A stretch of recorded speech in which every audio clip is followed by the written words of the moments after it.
being recorded, and that will be made available as soon as possible, and it's also found on the district website. This meeting is now called to order. It is November 3rd, 2021, and the time is 6:37 p.m. Our mission is to provide a safe and caring climate and culture in which we engage, inspire, educate, prepare, and empower all learners in partnership with their surrounding community to be successful in today's and tomorrow's society. Les, can you please lead us in the Pledge of Allegiance?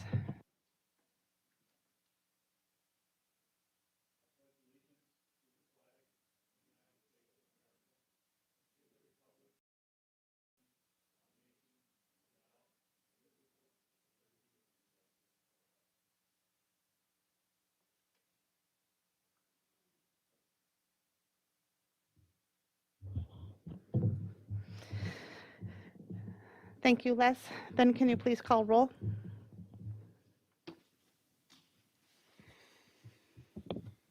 Monica Segura-Schwartz. Here. Natalie Ringsmuth. Here. Shannon. Les Green is present. Zach Dorhold. Here. Al Dahlgren. Here. The following board members are virtual. Scott Andreasen is virtually present pursuant to the, I'm sorry, go ahead, Scott. I'm here. Okay, And would can you you- also indicate Yeah. where you're located and why you're there? I'm at the beach club in Daytona Beach, Florida, and I'm on vacation. That's you're going to stick to that story, huh? The following cabinet members and staff are present at the District Administration Office. Superintendent Willie Jett, Assistant Superintendent of Secondary Education, Dr. Lori Putnam, Assistant Superintendent of Elementary Education, Dr. Mike Rivard, Executive Director of Operations, Gary Ganji, Media Technicians, Paul Novak and Gordy Scott. Custodian on site is Steve Hain. The following cabinet members are virtually present. Director of Community Engagement and Communications, Tammy DeLand. Executive Director of Community Education, Adam Holm. Executive Director of Finance and Business Services, Amy Scalarud. Executive Director of Human Resources and Labor Relations, Tracy Flynn Bowe. Executive Director of Learning and Teaching, Lori Posch. Executive Director of Research, Assessment and Enrollment, Donna Roper. Executive Director of Student Services, Special Education, Carol Potter. Executive Assistant, Jan McGuire. That's it. Thank you, Les. Next, I'm looking for approval of tonight's agenda. I so move. Second. I have a motion by Scott and a second by Al. Les, can you please call roll? Zach Dorhold. Yes. Al Dahlgren. Yes. Green is yes. Monica Segura-Schwartz. Yes. Natalie Ringsmuth. Yes. Shannon Hawes. Yes. Thank you, Les. Next is the consent agenda. The consent agenda consists of non-controversial items that the board adopts routinely without debate. Any single member may remove an item from the consent agenda by requesting removal at the time the consent agenda is moved for adoption. 4 items on tonight's consent agenda. Item A, approval of personnel staff changes. Item B, approval of monthly treasurer's report for September. Item C, approval of monthly financial report for September. And item D, McKinley ALC elevator project change order totaling $1,648.20. Does any board member wish to remove an item from the consent agenda? I might, just to comment, I had met with some of our constituents last week and had said to them I was going to remove an item from the consent agenda and move it to discussion. However, subsequent to that meeting, the issue has been resolved to the degree that there is no longer any need for me to remove it and have the open discussion. So I just wanted to say that publicly, so if there's any concern on their part about why I didn't do this, that they get it. Thank Okay. you. Yeah. Okay. So I'm looking for a motion to approve tonight's consent agenda. So moved? I have a motion by Natalie, a second by Scott. Les, could you please call roll? Monica Segura Schwartz. Yes. Natalie Ringsmuth. Shannon Hawes. Yes. Les Green is yes. Zach Dorhold. Yes. Al Dahlgren. Yes. Oh, I'm sorry. I have Scott Andreasen. Yes. I forgot, I do have to, he votes every time. Okay. Did I, it's just, Scott, did I get your last votes on the I think so.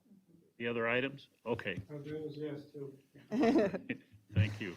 All right, thank you. Moving on to discussion and action items. First up is board retreat topics presented by board member Monica Segura Schwartz.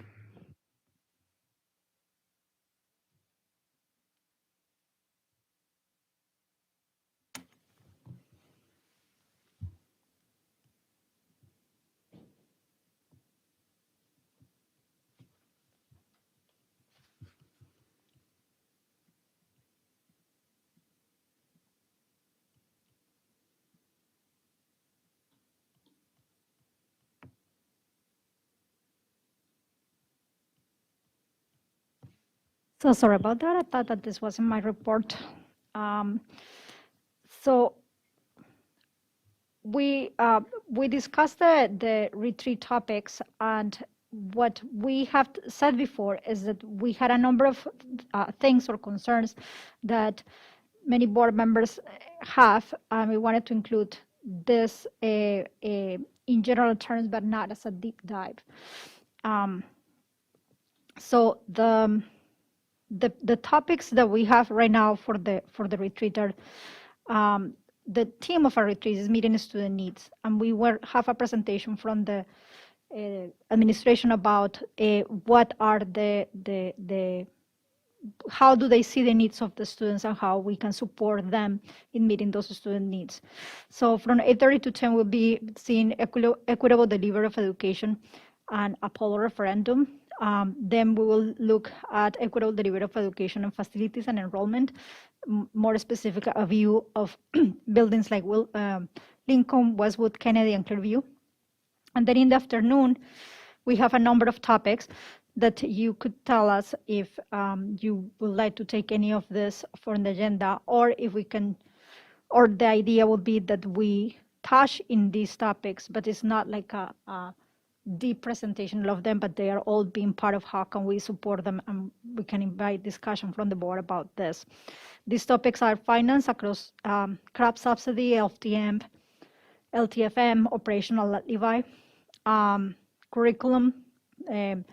I'm particularly interested in arts education, but that I'm probably the only board member that put that topic there, so I'm okay taking it out. Staffing challenges, activities, and how do we have, and in terms of marketing, how can we have a consistent messaging and branding strategies? We invite discussion about the need of a district-wide brochure, key messages about who we are, and how do we put that information out, parent meetings, partnerships and programs, or even a yearly report. So that's what I have. Comments, questions, discussion?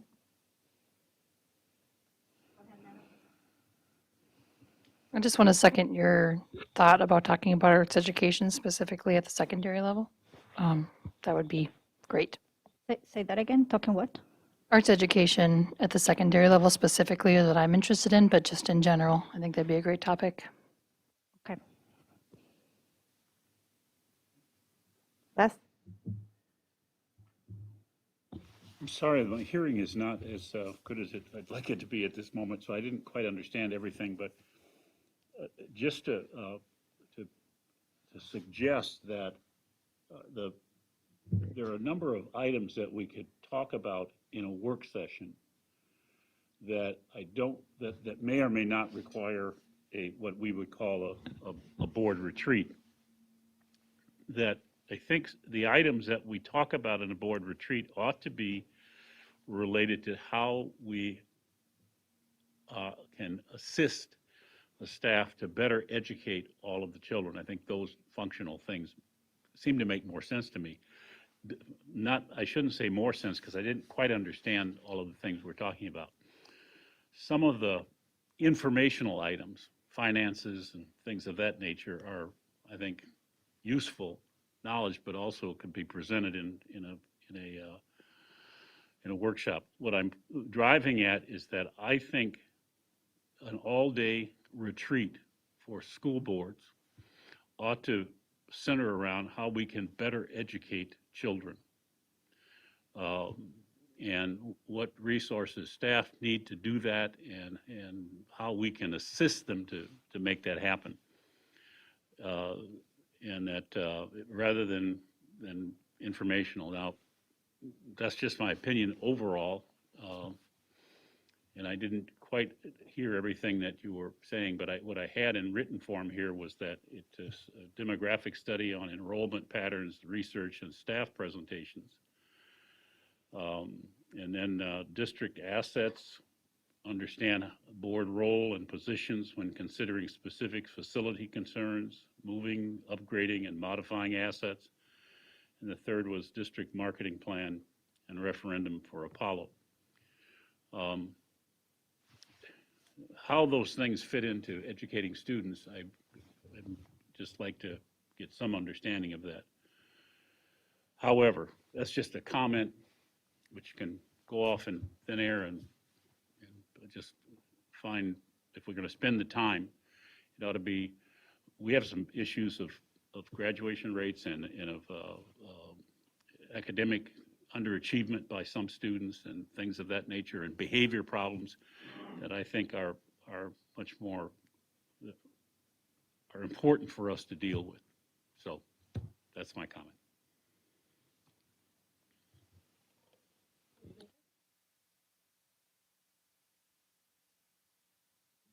Anybody else want to jump in?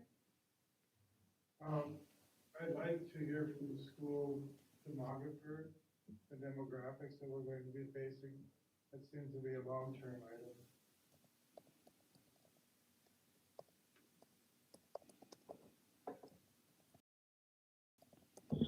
We did just have that a couple of years ago at a retreat.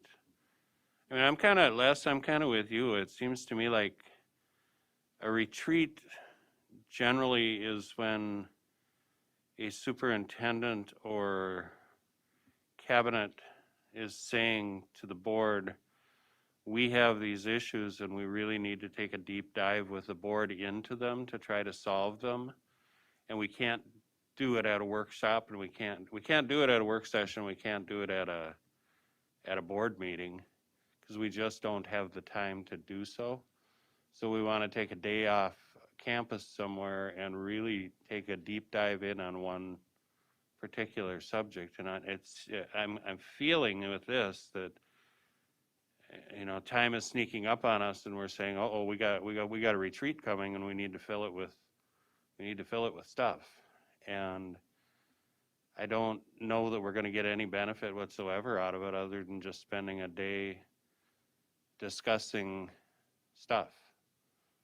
And I'd prefer, if we're going to discuss stuff, just spread those out during the board meetings that we have coming up and not do a retreat unless we have a deep dive into something.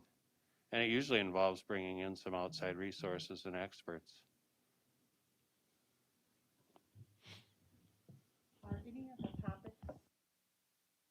Are any of the topics that Monica mentioned that you had brought up that were in the earlier email, or do any of those align with your thoughts of work session versus retreat? Actually,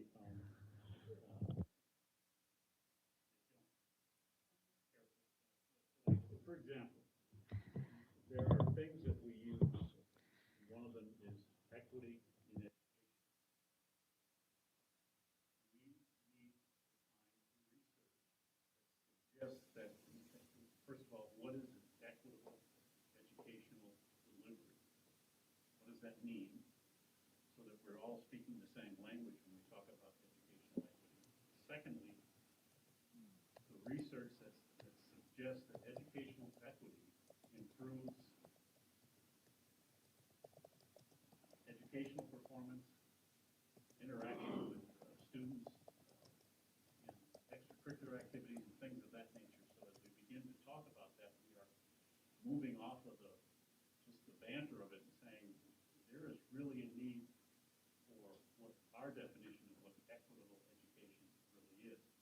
And here's why, because it will do 1, 2, 3, 4 as a response to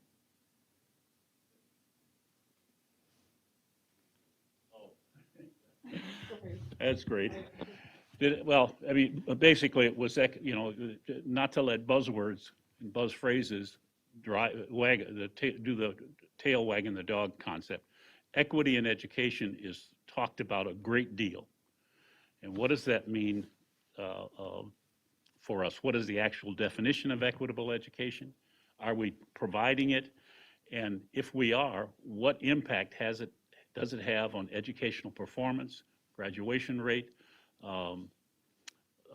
success rate after going to for post-educational or post-graduation educational continuance for our students? So what impact does it have on our students? So I think it's just a matter of trying to figure out and make sure we don't continue down a path of saying educational equity is very important when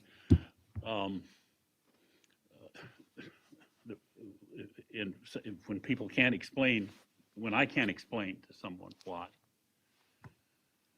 Okay, so let me see if I'm understanding what you're saying. We're talking here in the topics of the retreats about equitable delivery of education, and we are going to talk about the Apollo referendum within that context, and we are also going to talk about the other facilities within that context. What are you are suggesting that what we need to do is to define equitable education before we talk about these two things, or you want a presentation about equitable education? I guess what I think is that we need to have a common definition of what that means, first of all.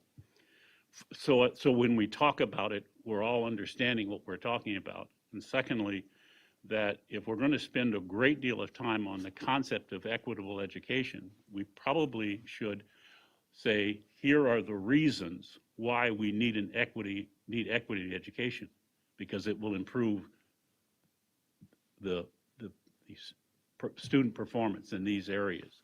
Now, I don't know if I'm not suggesting that there's anything wrong with it. It sounds like a good word. It sounds like fairness and whatever. But if you think about equity in education, and you look at how we have, for example, in American history, what would an equity in education look like from a curricular standpoint in American history?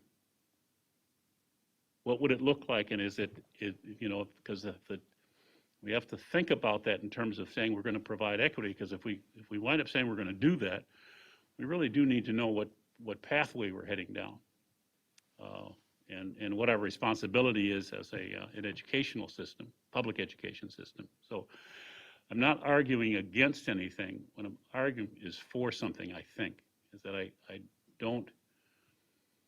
think when you don't have an understanding of what it means, that we get so far down the path with a lot of people saying yes, yes, yes, to the point where all of a sudden you find yourself in a swamp, and we don't know how we got there, and then people who are describing what we ought to be doing and what we should be doing based upon decisions we made about what equity was a long time ago that we didn't really understand. So I just want to be able to understand it. I'm sorry, I just... Well, I'm trying to understand what you're saying. It sounds like you're talking about equitable education in a very general form.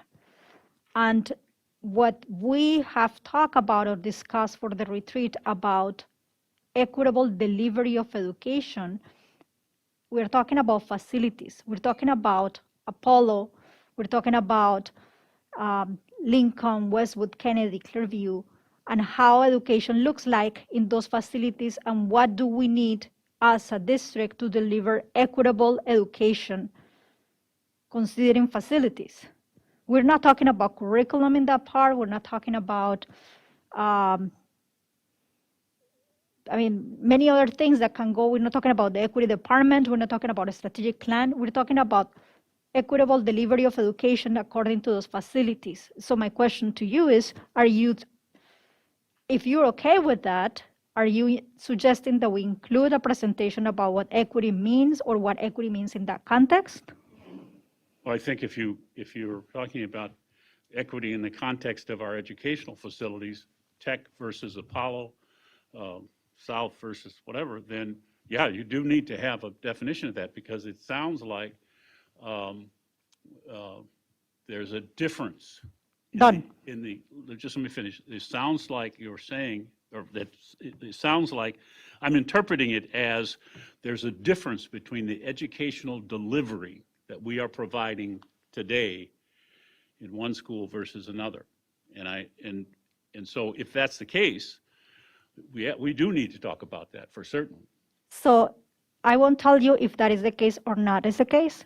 That is the retreat for. So that's the objective of having that topic in the retreat, that we go into that. And it'd be my opinion, we could talk about that in the work session. Sure, if you all want that. But you know what? My opinion is just one opinion. I'm not, I'll be there, and we can talk about what we need to talk about, what people want to. I don't have any problem with that. Let me just be quiet and let other people talk. I think this is a conversation we have a lot. What is equity? And do we need someone to tell us what equity is? Maybe, but it would be great if we could all come together in this workshop and workshop what we believe equity is in education. Now, not because we're experts on it. We need to use expert opinions and say, well, I agree with this and don't agree with this. I don't know how you do that, but to get us all on the same page and saying equity is important in education, and when we say equity, this is what we mean. And then I like what Monica is saying about equitable delivery of education, and that's where that falls under our older sites in the Apollo referendum. I think, I can't remember if it was Les or Al that talked about graduation rates and achievement scores. I think specifically to me, spending the afternoon on that would be extremely important. Deep dive, whatever the administration wants to share with us, and how we can be knowledgeable and helpful in that area. It seems like that's the number one thing that we could focus on for a longer period of time than just in a work session.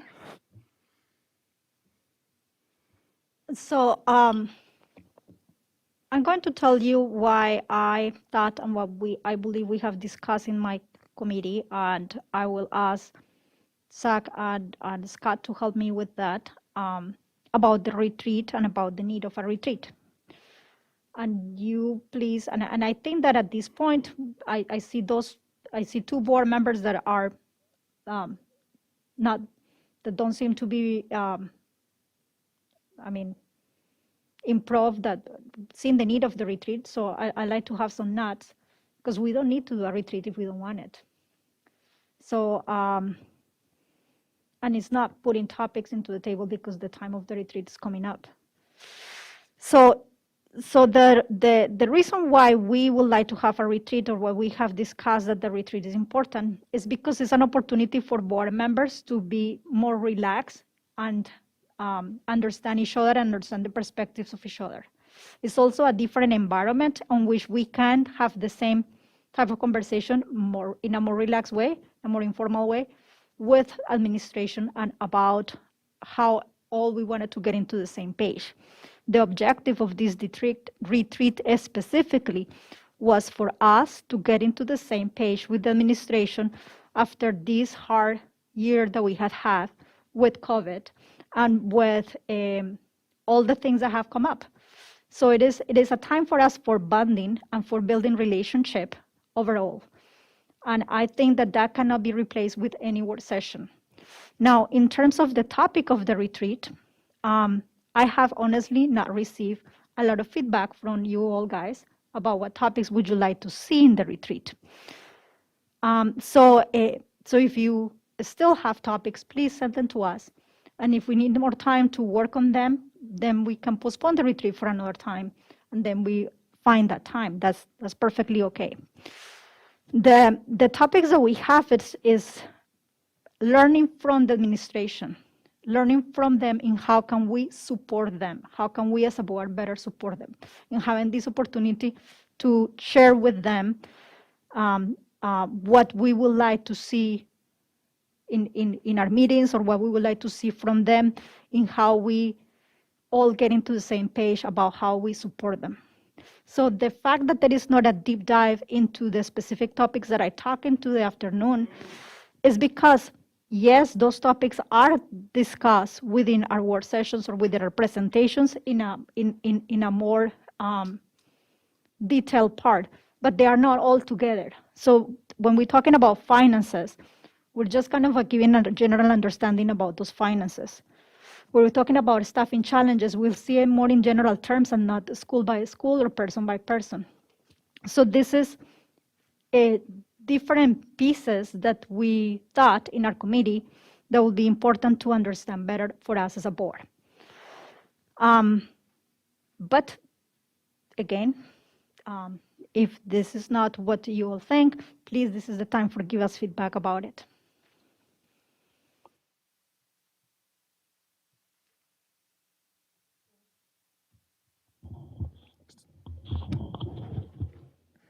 So, Time and again, Monica has requested people give topics for us to talk about, and there's been an awful lot of silence. She's really been trying.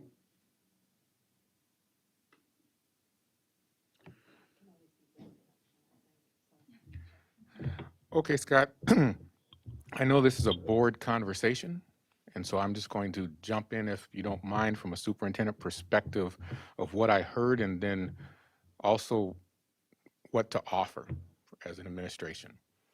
So I first wanted to just say, when I hear Monica talk about what the topics that were listed, and then I heard Dr. Green and I heard Al comment, I did not hear Dr. Green or Al, either one, saying they don't want to. What I interpreted as make sure that we have a sense of direction before we just go there. Okay, so I heard sense of direction. That's my interpretation. When I listened to the topics, and we're talking about taking a deep dive, and I heard the term equitable education with the emphasis on facilities. Okay, so I'm going to stick with that one strictly. That is something, if you're asking us as an administration to talk about just facilities and comparing facilities, and I'm going to use that word access and opportunity again, that's something that we can talk about.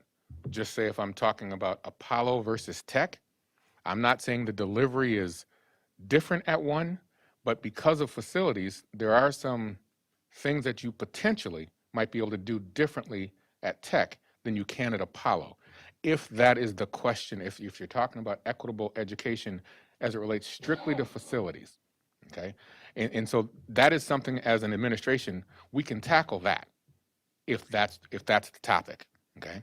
But if you're talking about just equity in education, that's broad, and so then that's a tough one as an administrator to try to zero in on.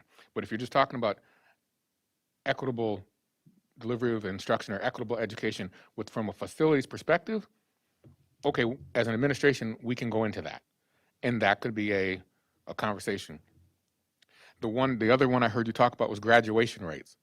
And so I know that we as a administration, we bring that to you during the board, like during a workshop. The one thing that you don't see as a board is what we do with our administrators in the beginning of the school year, like we call it a data retreat. I mean, we've called it different things. I would say, as a recommendation, to bring the board through that.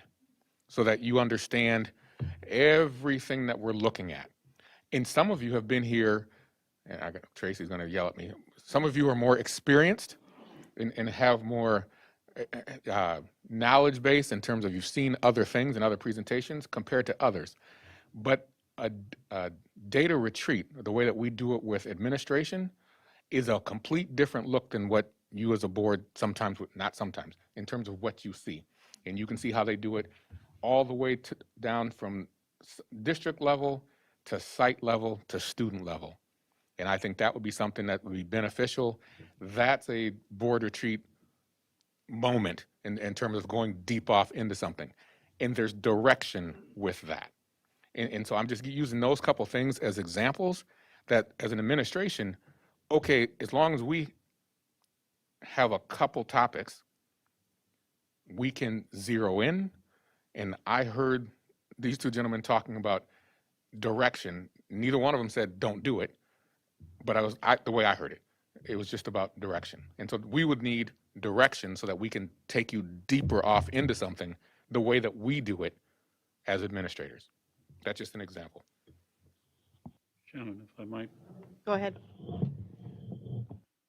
let me just take the demographic study as one example. My question is, how will or should a demographic study alter the content and/or delivery curriculum of extracurricular offerings? If we've had a massive change in the demographics of our district since 2000, how has that impacted the curriculum, the extracurricular activity offerings, and all those kinds of things? Or has it not at all? And I guess that's the deep dive for me, is that, you know, I remember the other one where we saw the numbers and we saw the projections, and they're wonderful. But the fact is, if it doesn't alter anything we do, then why are we doing it? The other critical thing is that, what I want to make sure we don't, and I'm not suggesting, I think there's a new, it's an old theory that's Dr. Mamie and Dr. Kenneth Clark researched in 1939 that undergirded the Brown versus Board of Education decision. And that, the new terminology of it is critical race theory. Well, when you have this demographic we have now that we didn't have before, should our curriculum, our extracurricular activities look different because we have this different demographic? That's a decision we have from a policy standpoint we should look at. And then that's the point I want to get into, is that you don't want to get too far down the road with this thing and say we're doing all these things and then be in a swamp when somebody says, yeah, but here's what you ought to be doing based upon those things, and now we can't back out of it. We have to decide what direction we're going in terms of education of children. What are we saying that we are providing and that we want this outcome to these students to know and be able to do when they come out of our educational system? Because part of the concept of cultural understanding would be a parent responsibility. Our responsibility, I think, is a safe learning environment, a robust learning environment, a rigorous learning environment. But to what outcome? Are we suggesting that we are providing students with the ability to speak the English language really well, to understand the politics and the economics of our nation so that they can operate in it in a way that will cause them to become successful? So that's the deep dive for me. How do we align ourselves with that outcome? So as I was talking to Zach earlier, often wrong, never in doubt. So I have to make sure that these are things I feel, and that they feel like they make some sense to me. They may not, though. I mean, I could be wrong. I just need to express that. Go ahead. Just a suggestion of all the topics that I've seen that I witnessed in ink, I would suggest 4. Or if I'm going to say from a administrative perspective, things that we can take a deep dive in, board can say yes or no, and you might want to add something to it, but there's 4 that what I hear themes. One is the equitable delivery or equitable education, but I'm going to stick strictly to facilities. The second one is the data retreat, okay, the way that we do it from the district level to site level all the way down to students. And we have a brand new person, it's Donna Roper, and between her and Dr. Sylvia Huff in terms of the way that they take our staff through that, I think that could be beneficial. The third that I hear as I speak to board members individually, and I see it in ink, is marketing. And it's marketing, it's communication, but I'm going to stick with that term marketing. I'm just going to say I hear that from you. And then the fourth one that I hear and that's on that list is Apollo and an operating levy in terms of the question of that. And I just hear that in my conversations with you, and I see it in ink. I'm just throwing those 4 things out there in terms of board, in terms of what you would like at the board retreat. Again, we're flexible as an administration, but those are 4 things that I hear more than once.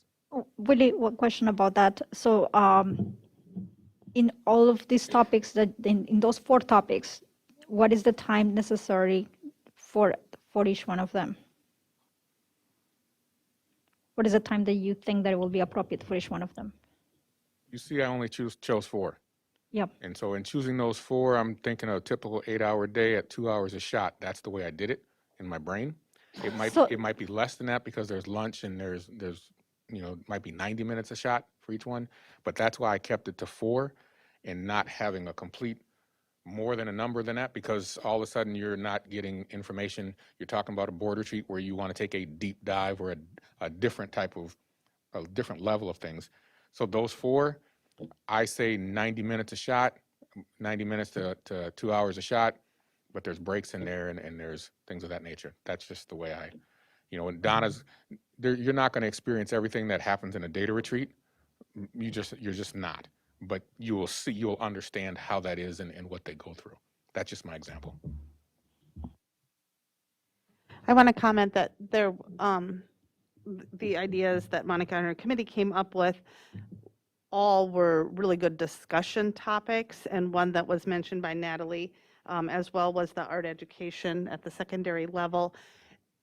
Dr. Green, what you said about our change in demographics and how have we adapted our curriculums, or I'm thinking our offerings, how have we adjusted what we're doing because of the changes of demographics? And I think about art education and activities in the participation numbers, and not that it has to be here, but at some time when when arts comes forward for its work session presentation or board presentation, to know, I know that band, as it was when I was in school, that those numbers don't exist anymore, nor do the demographics of what school looked like when I was in school compared to the high schools here now. So how have we adjusted? There's still interest in art and in music.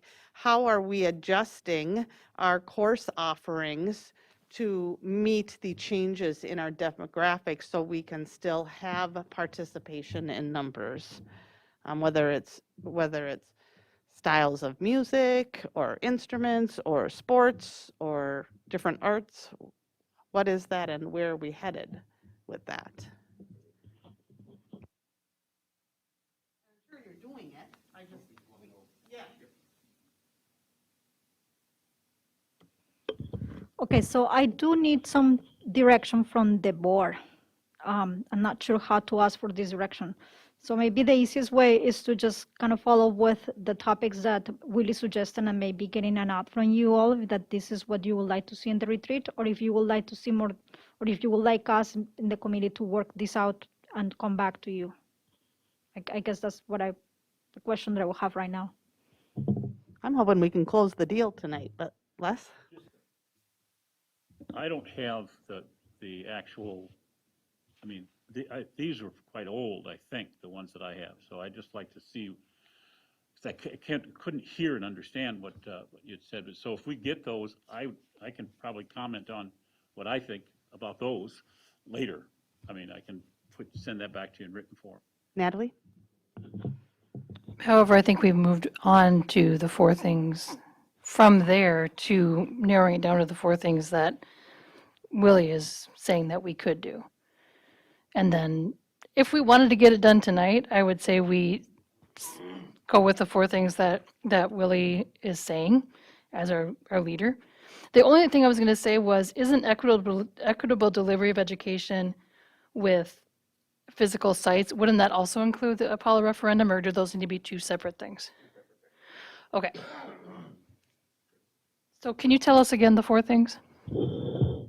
Because no matter what you say, if we're doing a retreat, the Apollo piece, we're already prepared for that. Yes, that's Okay. number one for sure. So the four that I've heard from everybody was you were talking about equitable delivery or equitable education, but there was a facilities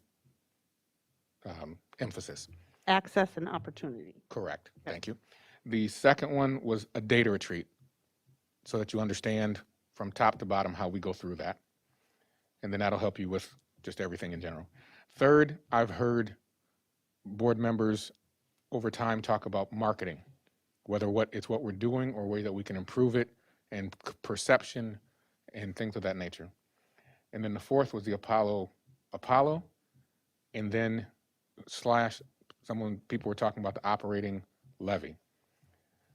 Natalie, what you asked me, and I have to think about that differently, when you talked about equitable education and facilities, and then the Apollo piece, there's real correlation there, but it is, there's some difference there.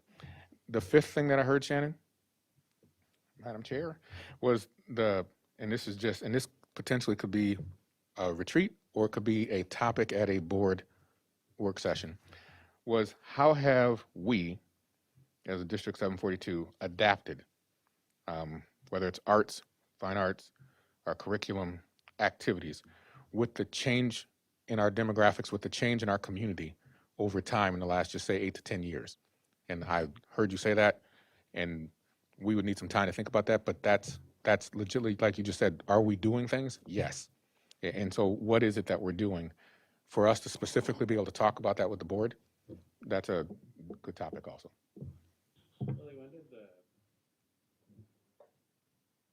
When did discussion of an operating levy come up? This is really the first I've ever heard anyone talk about an operating levy. It may have been just in my individual with board members, and then I saw it on the topics from the I think it's board development. That's what this is. The board development committee, in terms of the things that were listed. And so that was just me taking of things that I saw on the board development agenda piece.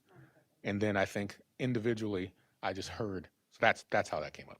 I'm not saying that we're technically ready for that one, but it's just what I thought I heard. I just wanted to remind you all that I brought the topic to Finance Committee, and you actually said in Finance Committee that that would be a good topic to start discussing right now, and that the retreat could be a good place.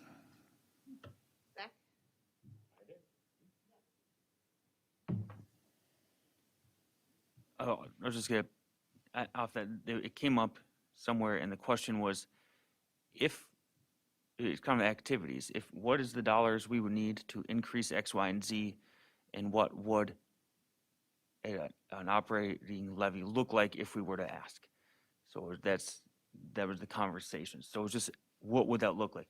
Not to do it, historically, we're really poor at that, but if things came to it, what would that look like? I think that's where that conversation arose, at least in one of the committees. I don't recall that, Monica. Possible. Let me rephrase that. Maybe My mind has been all over the place in the last few weeks. just let me rephrase that. I'm not sure that you did mention the retreat, but you did say that it's time to start talking about it. If I wanted to bring it, you said that in the meeting. Are you sure I wasn't well, you were responding to me and I was bringing up operational lobby. But, I mean, that was a comment, just, I brought it back to the committee and that's it. Natalie? I'm a big fan of 3 out of the 4 things talked about, to talk about at our retreat. Marketing and perception, I mean, maybe if we have that last, if we have time to talk about that.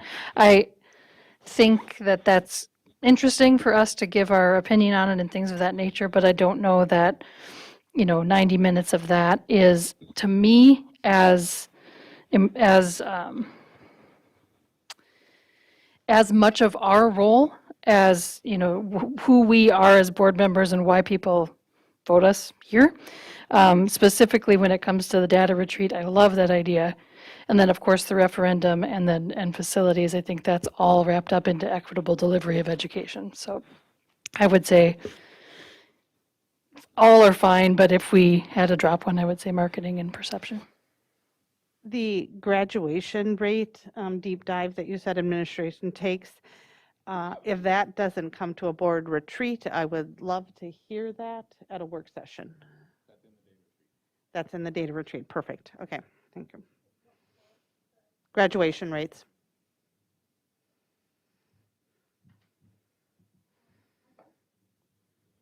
I just sent you an email with what Willie just said and what we had said before is kind of similar. Is that something, I mean, I guess we're going from Willie's suggestion. Is that what we are liking to be there? Is that the date of the retreat still a go date for us? I'm seeing Natalie nodding. Les, were you able to wrap your mind around the 4 that are proposed? I'm sorry you didn't have them written down, but do you want me to? Yes, I think the deep dive for me is how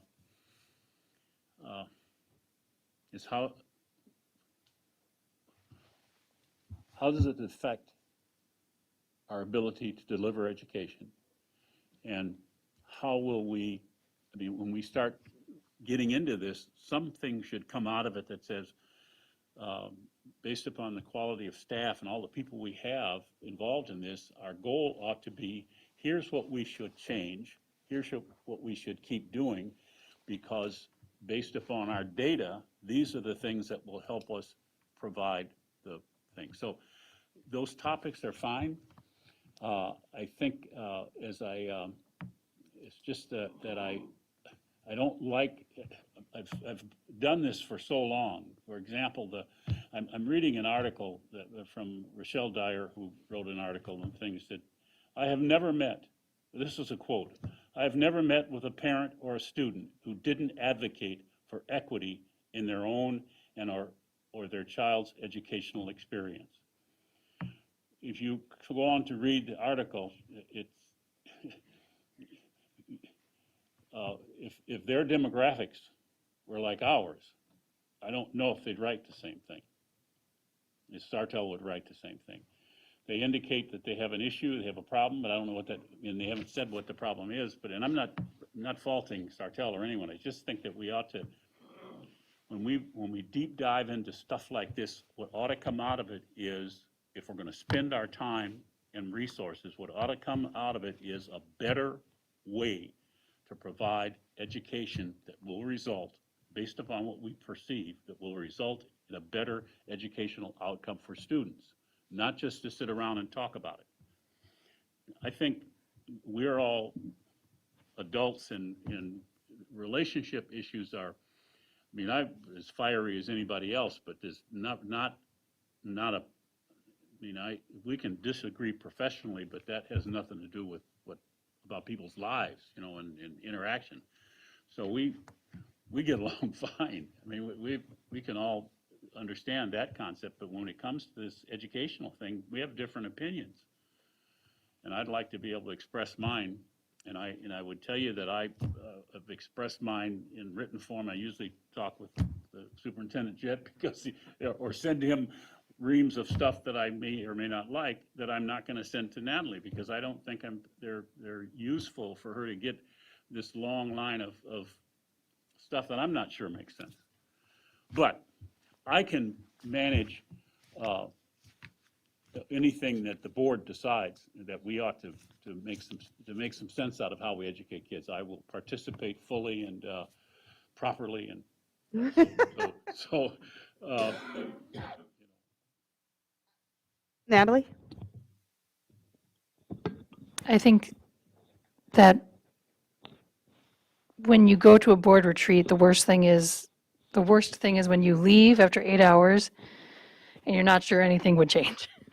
And not that there's this crisis and so we have to change, but just that if we can have time within each of these topics to say, okay, now that we've all said our opinions or we've got this data, what does that mean? And where can we take the next step? Not that any decisions would be necessarily made at that retreat, but what do we need to talk about in work sessions in the future in order to really understand this and get our minds around it and help in the best way that we can? So I'm always a less is more person because if we're going to do a data retreat, that's going to be huge. And then to talk about the data, I mean, like that could be 8 hours right there. I know we aren't going to do that, but I would be a bigger fan of just having a couple topics and making sure that we're walking away with something instead of touching lightly on each one.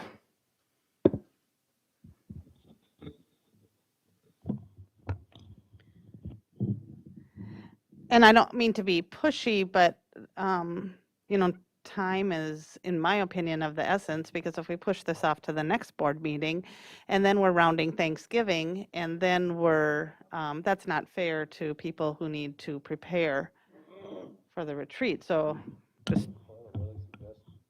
Okay. and I think Please that, jump in. what Willie has suggested makes sense, and I think we should make the decision. I think I've been heard by people about outcomes and things like that, and so I think if everybody's been heard, we need to move forward with it. Billy? My last question, because I started out with 4, okay, and I'm listening to Natalie talk about marketing. I believe that we can talk about marketing during a work session. I would really suggest spending more time on that data retreat piece, because that is something that every administrator in our district, and I think as board members, that could be beneficial for you for a lot of different things. So my suggestion at the moment would be to cut it to 3 and talk about the equitable education with facilities, the data retreat, and the Apollo, and then the operating levy, how that goes.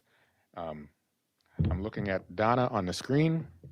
No pressure, Donna, but she'll be ready for that. And then for the Apollo and that piece, we're ready for that because we've already been working on that. And then the facilities piece, that is something that we have been having conversation about in terms of just facilities and things of that nature. And then, like I said, the marketing, and then the question that you had, Shannon, or the suggestion that you had as it relates to how we adapted, I'd like to have those 2. I would recommend we do those 2 as topics at work sessions. Okay. Can we get nods that we'd like to move forward with the 3, and then we'll push the other ones to work sessions? All right. You can. I wanted to say thanks to Monica for pushing us in this direction. Thank you for all your work, and I never wanted you to take that no response that was my this is great response. So thank you for your diligence. Thank you, Shannon. And I wanted to thank you, Willie, because if it wouldn't be because of you, we wouldn't get out of this.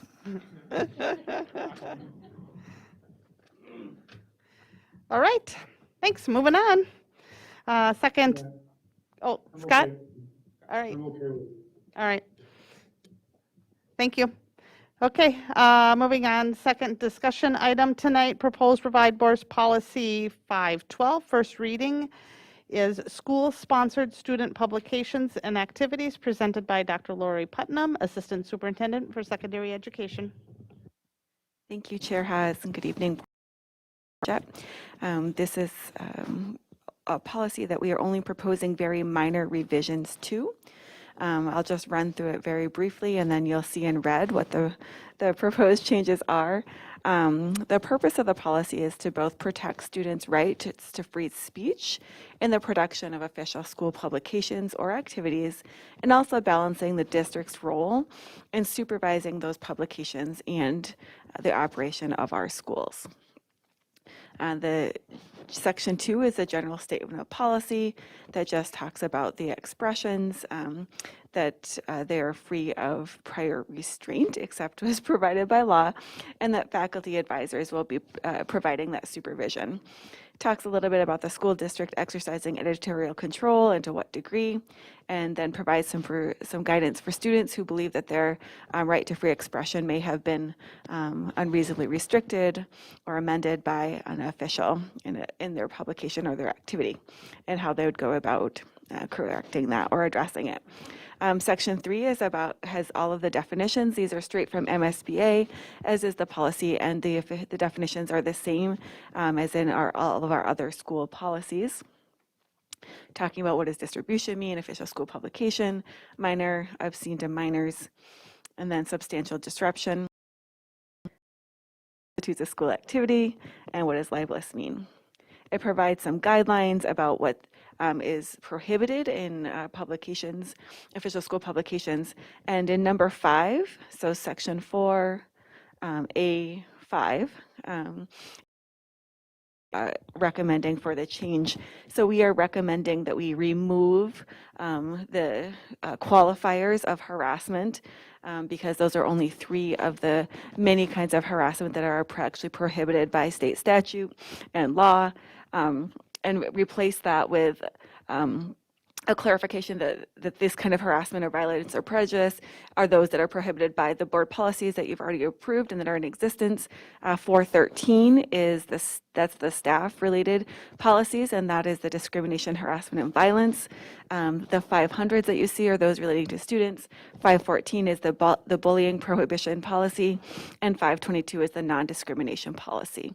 So rather than list 3 specific kinds of harassment, those board policies cover all types of harassment, prejudice, or violence.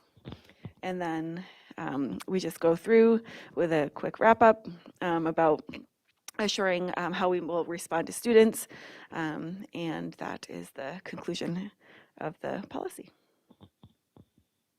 Any questions? Natalie?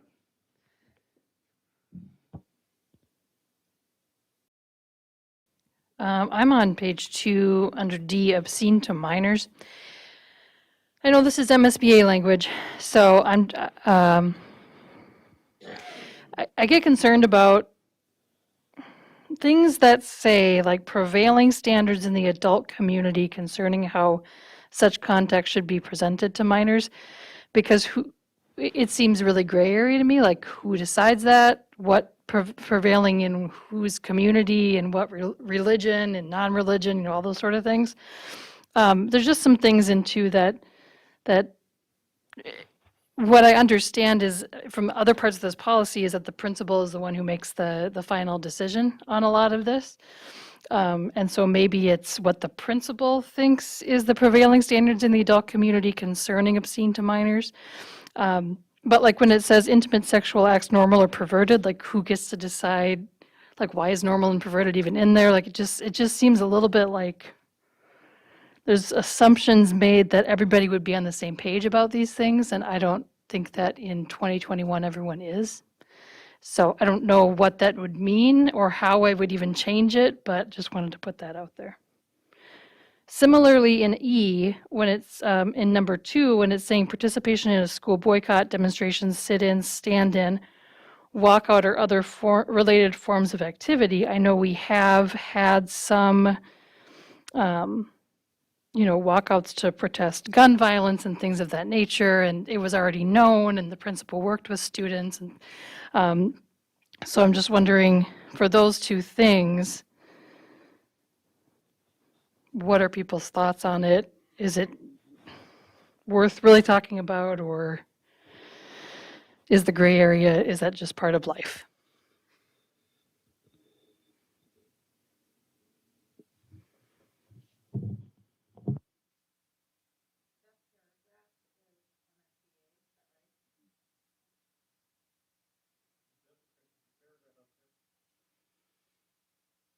It's D and E is where I was. One of the things that I'm stepping into an arena that I think Donna Roper could probably help you with is the concept of and the data might help us do this. There are some kinds of things, this average person applying contemporary standards has to do with modal areas and then the standard deviations from that. And I'm not quite sure I'm saying it right, but there's a point where a society generally has some rules and understanding about what's acceptable and not acceptable. And that range is quite broad in either direction. And then at some point it falls into what would be a standard deviation outside of the range where the attitude of the general population changes about if that's being reprehensible, or you start using words like that. So I think there are standards that have to do with the average person applying contemporary community standards would find that the material taken as a whole appeals to whatever that rest of that sentence is. So there are some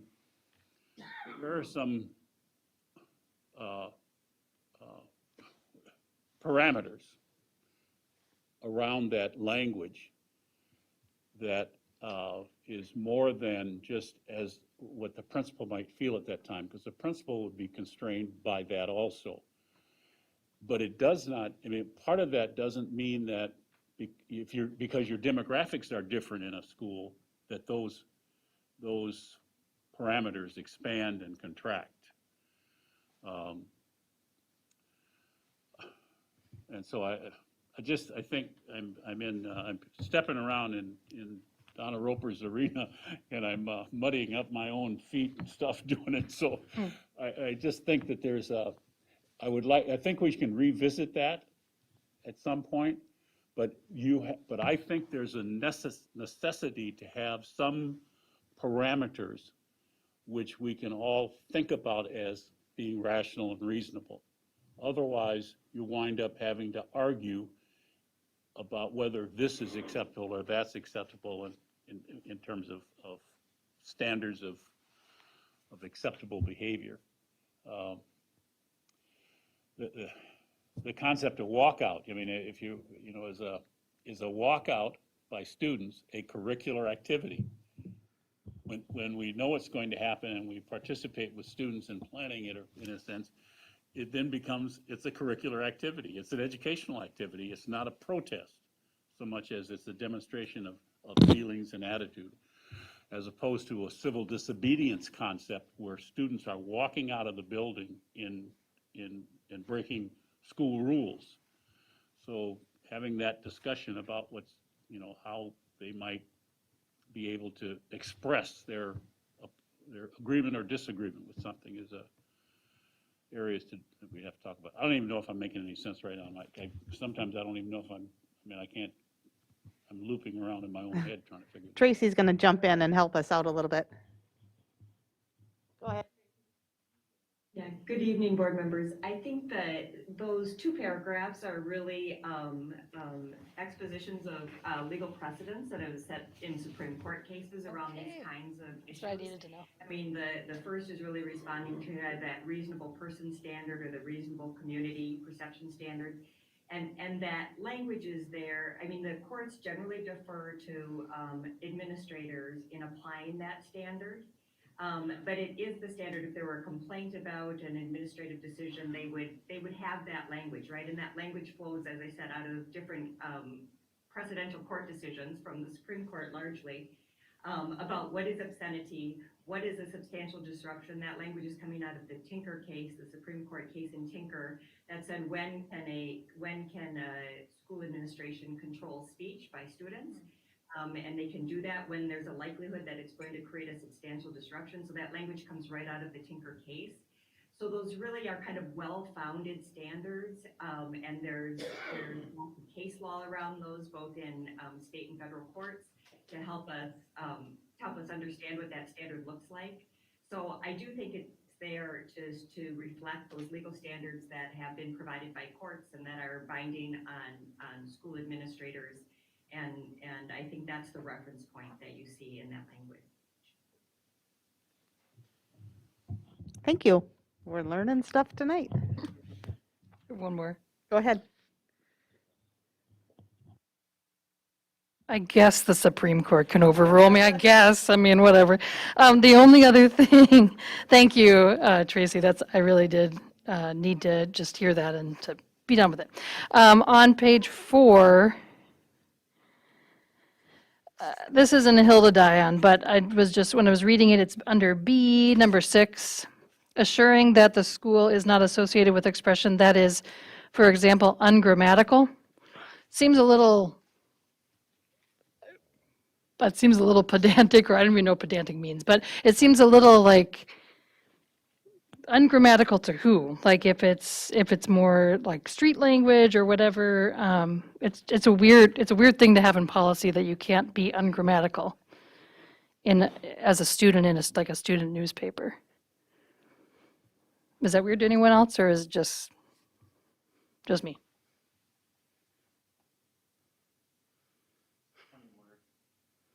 Ungrammatical? That would not be a Supreme Court standard.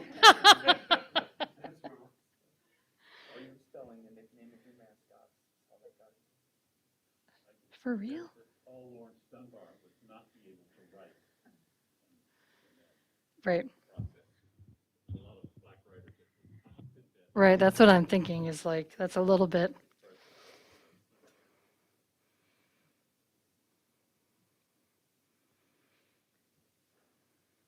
Are we leaving it in? Are we wanting to remove that? Or are we just, where are you guys at? I don't see why it needs to be in there, but I mean, What I wonder is every written or spoken language has a grammar, right? Every language has some rules and some patterns. So I don't know that we need to think of it necessarily as standard English grammar, but if the board would be more comfortable, because we're afraid that might prohibit freedom of expression, then we can certainly remove that if you'd be more comfortable.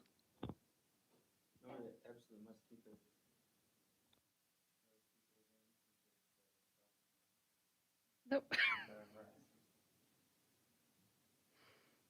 Different ways to spell things. I remember incidents where that was, this is a fun word to call it, but if you were to spell thing profanity in a different way, well, that's my brand, that's my shirt. Oh, I see. Oh, well, that's not permitted here because that's ungrammatical. So now you have a funny name to call. Oh, sorry. Allows us to call out the behavior when people choose to use words spelled differently to sound like something else, etc. Fair. Yep. That's the reason. Not from the Supreme Court, but from a court, from Zach at least. There All were right. T-shirts you and I saw a lot of in junior high. Yes, I know exactly which ones you're and they aren't talking allowed about. anymore because they were Yes. ungrammatical. That's where. That's the reason, because they're ungrammatical. Yeah. All right, thank you for,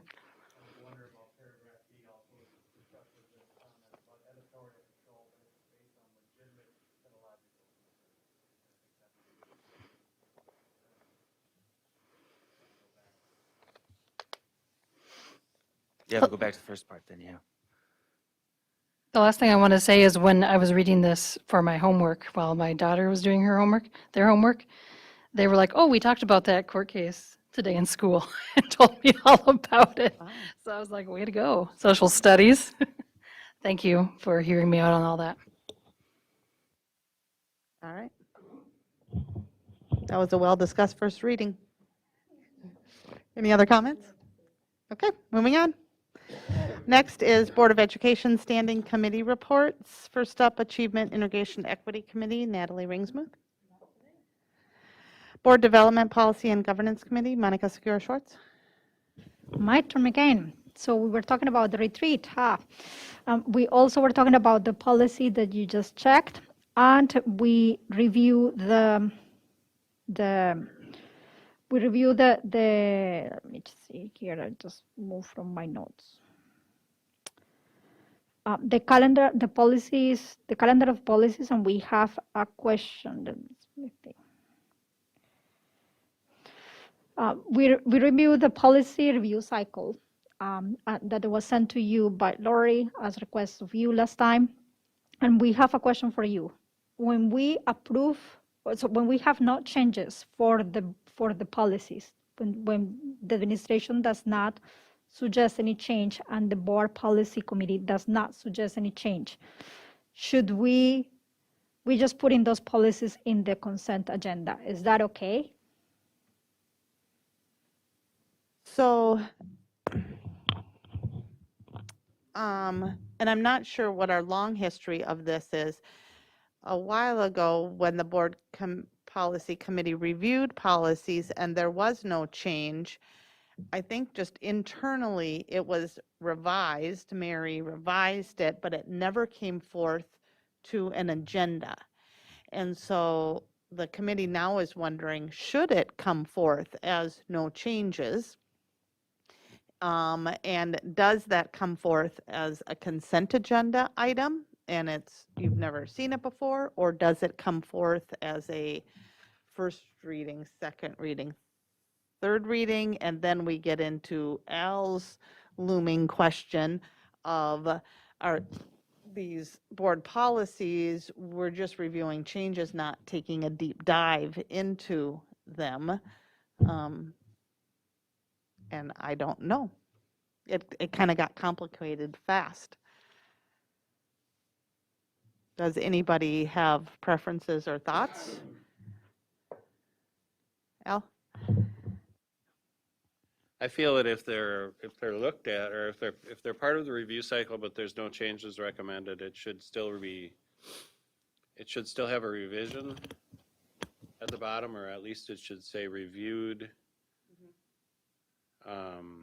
no revisions with a date, so that it is apparent as you're looking through the policy manual that we didn't just not do anything with it. But I don't think it really needs to come forward. Like it should just, if there's no changes, there's no changes. And I'm pretty sure that that's what was they were dated as reviewed and the date on there. So part of what I was hearing last time in the conversation about the review cycle is that the entire be aware of the policies that were in the cycle, even if they didn't have any changes. So if I just mention the policy in my committee report, you will not see them because won't come in the package. If they are in the consent agenda, you will see them in the package, or we can define something along those lines. So that's kind of the question for you. Do you need to see those policies, or you already have the review cycle and you can just look at the policies in your leisure? Do you want them to come in the package or not? You could mention in your committee report that you reviewed such and such policies and no changes, therefore they were not submitted to the agenda. Is that okay with everybody? Is that, anybody have a, Scott? I think Al was right. We should at least see them at the board level, even if they're in passing. At the what? Were you, So if we didn't see them, how do we really know it's there? I'm not sure if Al was saying that. I was thinking when we pull them up on the website, we will see a date stamped. Or Al, can you clarify that?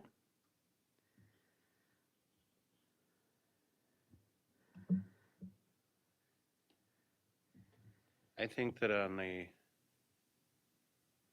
when when a policy comes forward with no recommended changes, but it's part of a review cycle, I think it should be notated on there that it was reviewed with no changes. But I don't think that it needs to come forward through readings, and I don't think that it needs to come forward for any kind of votes. I think it just needs to be notated in the policies on the website that it was looked at and updated. And it doesn't need to be on a consent I agenda, think, correct? you know, in the past when I've spoken, I think I've always said that, in the past when I've spoken, I've always kind of said that we should know ahead of time that you're going to be looking at a section of policies. So if there is something that we have questions on or that we want looked at, then we can bring that up. But if there's no, you know, I guess if we don't know you're reviewing them, and then there's no changes made, and then we just update it, then it kind of just slides under the radar for everybody.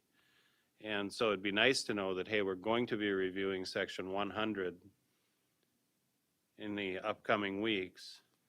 And so if you have any questions concerning the section 100 policies, these are the ones we're going to be looking at, that there's changes recommended, and the rest of them there aren't. So that's different than what we are doing or what we have heard. Because what we heard is that you wanted to be aware of what policies were coming, Right. but not in regular basis. So what we did was to send you the policy review cycle that has all the policies that are reviewed in the year. And we were telling you all, review that, and so we were expecting that you will tell us if anything you needed particular attention from that cycle. But what I'm hearing from you all right now is that you wanted more or less to get the agenda of board development at the same time that we get it in the board development, which the agenda basically is we're going to review the policy number ta.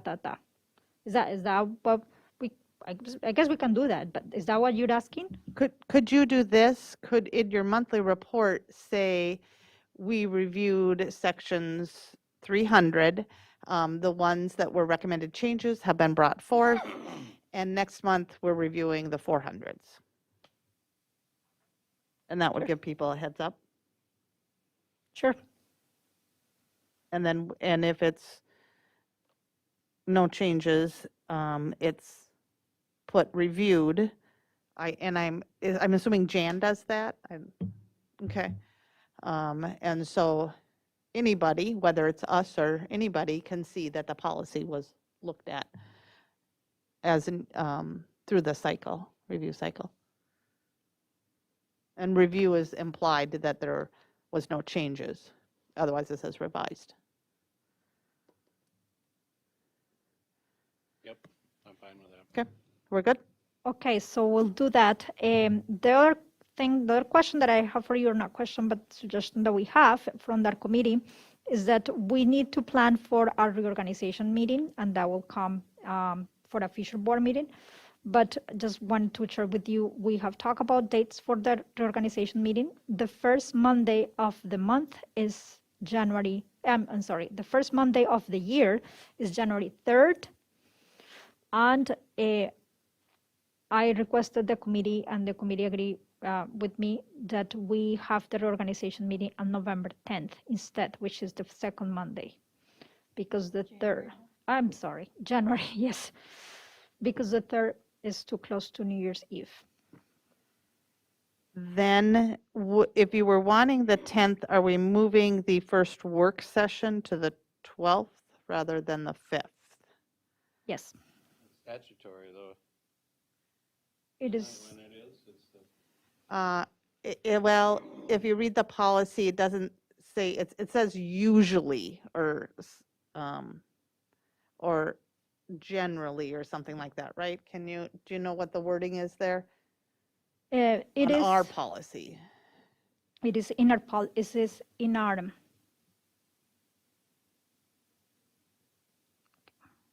It's in our board brochure. states that will be held on the first Monday of the new year. Say the wording again, though. It doesn't say it has to.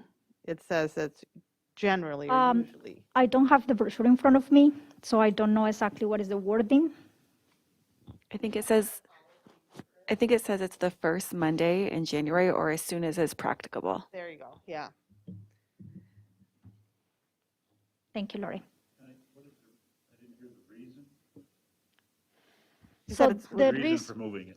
I had been, since I am a board member, requesting that change consistently every year because I am usually in Colombia for Christmas and New Year's. And it is a very important date for my family and my mother, and I'm the only daughter of my mother. And my mother is 80 years old, and it's going to be 81 that day. So I have always wanted to be at that meeting present in person. I already did it once online, and I did not like it. So if you don't have any issue with doing it November 10, we could do November 10. Otherwise, we can do November 3rd and I'll be online. Or maybe not, because I will be in a little town and I'm not sure about internet. I don't have any objection to that. I don't have any objection either. Leave the guy on vacation. Is there any problem with moving the first board meeting of January to the 10th then? Is there any concerns about that? It's not posted or noticed or anything? Is it that complicate things? Why can't we just have it the regular time? I don't think we can have a board meeting prior to the reorg meeting. I don't think, because I believe that we don't. One in December. well, but the reorg meeting, we announce the dates for the year's meetings. I see your point. Okay, But I'm not the expert in this. I think that's where we get stuck. we have an expert. Well, I think it's from statute is where that comes from. About the, okay, so About the what, first Monday or, so what's the what board? So do you want me to check the statute? Because I can do that, and this is not to decide today, No. but is that, What's the board policy number about the reorg meeting? it's not a policy. Yeah, it's in the, Tracy's the lawyer, let her look at the statute. I think that Dr. Putnam said, or as soon as is practical, there is a rational practicality for Monica to be at the meeting, and for the reason that she doesn't want to be at the meeting if we have it on the first Monday. I think as a group of people, we can decide to move those two dates. I think that will provide enough notice for people to be in the adjustment rationale. Makes sense. If it's helpful at all, the purpose of this meeting is the introduction of recently elected members, reorganization of structure, and election of officers. Those are the three reasons or purpose that are outlined in the board brochure.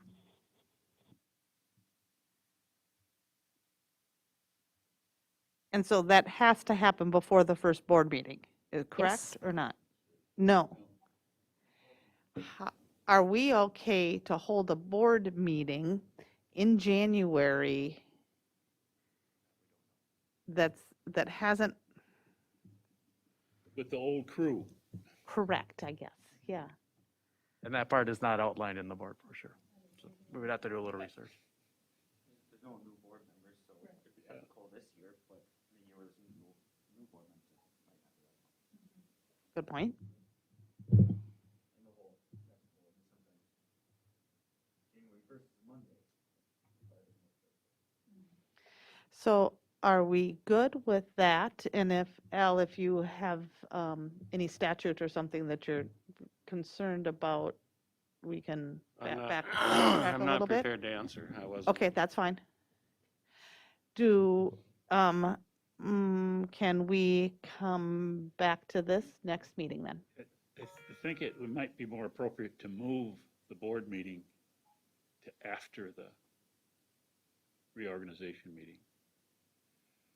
I think it's less complicated that the first board meeting in January is with the new officers and things, so, but that moving the date to accommodate a rational request seems one of the things that a board of 7 people ought to be able to decide and ride with. Natalie? Can we just say we're going to do both of them in the second week of January? And if anyone finds any reason that it can't, can we just deal with it then? Yes, but how are we dealing with that? And could we, if we're, are we, how do we deal with that? Because it has to be at a board meeting that we're dealing with it. So are we formally adopting or do we normally on a board agenda between now and the end of year formally adopt a date and time for our reorg meeting? Yes, Okay. that will be next meeting. That's the next meeting. Okay. So then okay. that would be the last time to bring up any concerns that anybody has. Correct. And we're making a final decision the next meeting. Yes. Awesome. Fair. Good. Okay. Semi-final. No, Unless we run final. into some snags that we're what we're trying to do, we can't do. Sure. Yep. That's where the expert comes in, whoever that might be. Okay. Help us figure that out and make sure, I Well, mean, we're doing it for a good reason, but that, from a legal standpoint, that always doesn't make sense. correct. We need to make sure if what Okay. we're doing is legal, then the good reason stands. So I I will hope tell the, you that I had been granted this request in the past. right. And so I think the complication is then moving the board meeting. But let's just be prepared to make the right and legal decision in next board meeting. Thank Okay. you. Awesome. Thanks. All right, and the rest was the board, the rest was the board policies that were in the consent agenda. Okay. That's my report. Thank you, Monica, Thank you. for your patience dealing with us. No problem. And then last Personnel Negotiations Committee, Les Green. Yes, we met this morning, the Personnel and Negotiations Committee meeting. And number one, we talked about negotiations update, which is administration provided update on the status of negotiations for groups that have commenced bargaining but have not yet settled. We talked about the Director of Equity. Administration provided an update on the Director of Equity search. Also, there was an issue of maltreatment allegations. Administration provided notice of maltreatment allegations against an employee. The COVID stipend for additional financial duties, superintendent recommended COVID-funded stipend for the additional financial work of managing and monitoring COVID funds and expenses over 2 years, which was substantial. Non-renewal of varsity coach, reviewed the process for non-renewal of a varsity coach and received information about the administrative recommendation. Then superintendent evaluation, we've sent material out so that people could get prepared for the work of the school board in the upcoming closed session to conduct the annual evaluation of Superintendent Jett. And that was it. You lost me on the COVID stipends. Oh, funding. our financial person, everyone received, vast numbers of people received additional funds from the COVID resources for extra work they had to put in during the COVID issue for 2 years. Everybody except one person who was a financial person who spent hours and hours sort of working all the quirks out of things and managing the financial part of that. And so what the administration recommended is that we provide a stipend to that person that was about equal to the same stipend that other administration people got or other people got. And you're talking about the $1,500. No, there was Mr. Jett. So, Al, and if, I'm not sure if I'm supposed to get specific, but there was a administrative making sure that, that there was a COVID stipend given. We're not talking about the one that was given to the whole staff in negotiations, not that, okay? There was a COVID stipend for work done during the COVID moments, to specific members who had to do some things above and beyond. And so that was brought to folks past, but there was one person in particular who just was not part of that. And so there was a recommendation made by me, by the administration, for that person to be included in that, because they had not ever received anything. And if you would like for me to say that here and now in terms of who that is, sure, it's Amy Skellerud. But that was a recommendation from me and the administration, or from me, to the Board Personnel Committee this morning.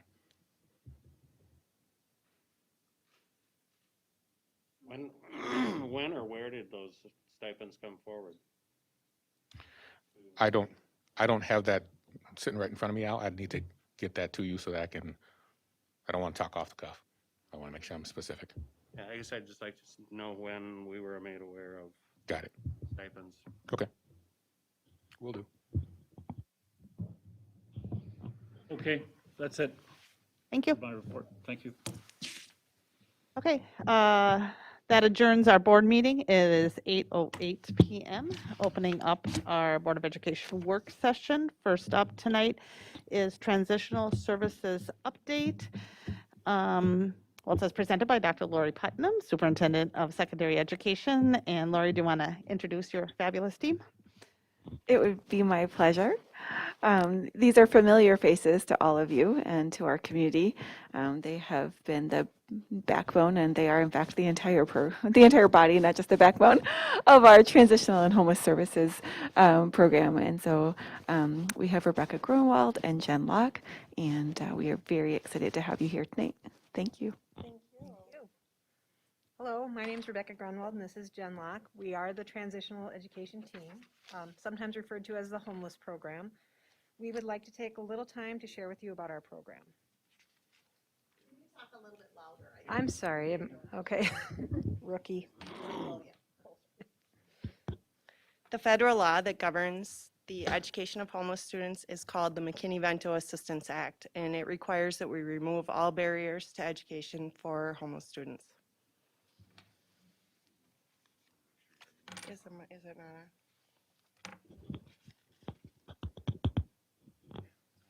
Okay.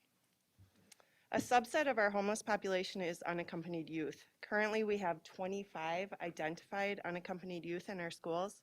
We are required to enroll these students immediately without requiring proof of guardianship. Education plays a pivotal role in preventing homelessness.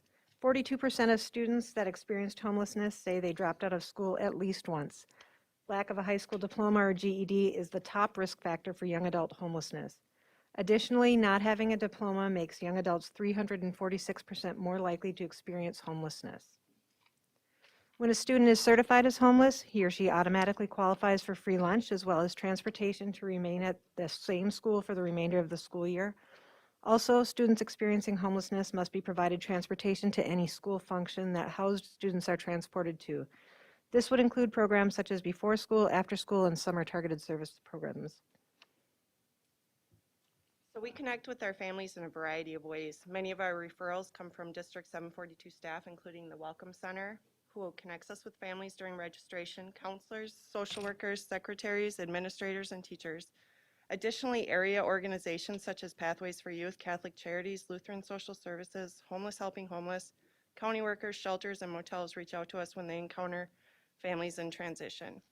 We have this poster displayed throughout the community, and we speak at local organizations to raise community awareness. Here you can see the trend for District 742. So far this year, we have identified 291 students as homeless compared to 227 at this time last year. Our numbers last year were impacted both by distance learning and the eviction moratorium. These numbers reflect students from all ethnic, racial, and religious backgrounds and include students from every school in our district, although students of color are disproportionately represented. In 2019, about 1 in 67 Minnesotans of color experienced homelessness compared with 1 in 641 white Minnesotans. Locally, 244 of the 291 students identified as homeless are students of color. As you can see, 72% of our identified students are living doubled up. This means they are sharing the housing of others due to financial hardship. This type of situation is often very crowded, and families can be asked to leave at any time. 22% of our students are sheltered. In St. Cloud, we have the Salvation Army, Place of Hope West, Anna Marie's Alliance, the Youth Shelter, Domus, and 180 Degrees. 5% of our students are living in a motel. 1% are unsheltered, which could mean living on the street, in a vehicle, sleeping in unsecured apartment stairwells, or anywhere else not intended for sleeping.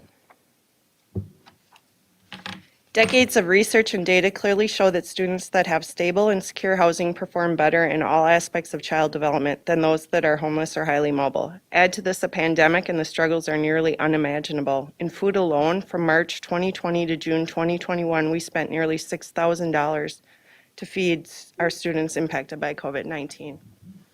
Our families are some of the hardest hit by the pandemic. They are often in communal living spaces and have limited access to health care. We were able to provide families with devices and hotspots, but that did not give them a quiet place to learn or the individual support that they needed. We applied for and received the first round of ARP funding. The purpose of these funds is to help us identify homeless children and youth, provide wraparound services that address the multiple effects of the COVID-19 pandemic on homeless children and youth, and ensure that homeless children and youth are able to attend school and participate fully in school activities. Additionally, they should be used to support the specific and urgent needs of students experiencing homelessness, including interrupted classroom instruction, challenges navigating services for shelter, housing, clothing, and school supplies. Here you can see some of the services our program is able to provide help with. We assist with registration, both on and off site, often enrolling students at motels, shelters, and temporary residences. The transportation referred to in this slide takes the form of school buses, taxis, and Metro bus cards. One of our newest services is on-site tutoring at the K2 levels, which we will talk more about with the next slide. Last spring, we piloted a tutoring program at Tullahe Elementary. The focus was on transitional students needing academic support. We will be continuing this program this year, and we are hoping to expand it to reach more schools. The STAR testing window closed on October 29th, and we are scheduled to begin again tomorrow, November 4th at Tullahe. Promise Neighborhood offers an after-school tutoring program that many of our students participate in. With assigned release of information, we are able to support this program by providing STAR instructional planning reports, teacher concerns, usernames and passwords for learning platforms, and missing assignments for the tutors. Last spring, we were also able to provide summer learning activity bags for our K-8 transitional students. These bags contained items such as activity books, crayons, flashcards, high-frequency word cards, and leveled readers. We plan to provide something similar this spring. So we work with a variety of community organizations. Some of the local businesses that have provided tremendous support to our program and families include Once Upon a Child, Royal Tire, Andy's Towing, Sand Companies, RBC, Beaver Island Brewing, and Pilgrim's Pride. We work very closely with LEAF, the Local Education Association and Activities Foundation, to support our families. To date, we have raised over $140,000 for our Homeless Student Services Fund. You can see by this slide a breakdown of our expenses from January of 2020 to December of 2020. Miscellaneous costs noted included but are not limited to toiletries, birth certificates, car tabs for a family residing in their vehicle, car repair bills, and help with phone bills, which are all barriers to accessing resources or making steps towards stability.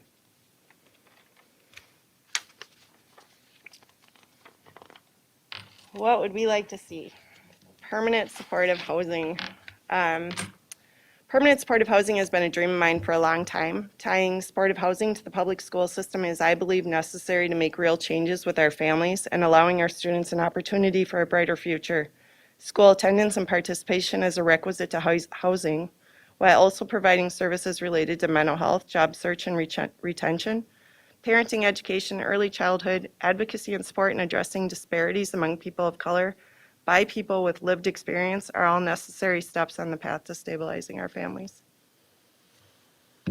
Thank you for your time. Do you have any questions? Talk about permanent housing a bit more, will you? Okay. has come up with a grant called Homework Starts with Home. Minneapolis got that grant a few years ago and developed a program called Stable Homes, Stable Schools. And it was a partnership between the city, the county, Minneapolis Public Schools, YMCA, and a bunch of other people. That was funded in part by this MDH grant, along with some other things. And in the first 18 months of that program, they housed 912 families. That's over 2,000 students with funds. And they provide wraparound services. The school district does not provide the landlord duties, but they do the referrals and provide other supports such as early childhood and parenting education. Now, if I might, is an employee of ours, how do we make that happen? You're talking about a housing facility, correct? Well, in Minneapolis, it's a scattered height housing Okay. program. My dream would be, a stationary building where we could focus our attentions. We did apply for this grant in February of 2020 with Lutheran Social Services. We had to have an FHPAP fund person, so it had to be Lutheran Social Services. It's the only one in the area, and we were denied. So the kids were denied housing Yeah. For this program, for this program. full that's funded in Minneapolis. In Okay. part. How do we make it happen? Well, we need to apply again, but we need somebody with FHPAP. With a PhD? No, what FH, Family Homeless Prevention and Oh. Assistance Program dollars What? to be the fiscal agent. Yes. You're hired.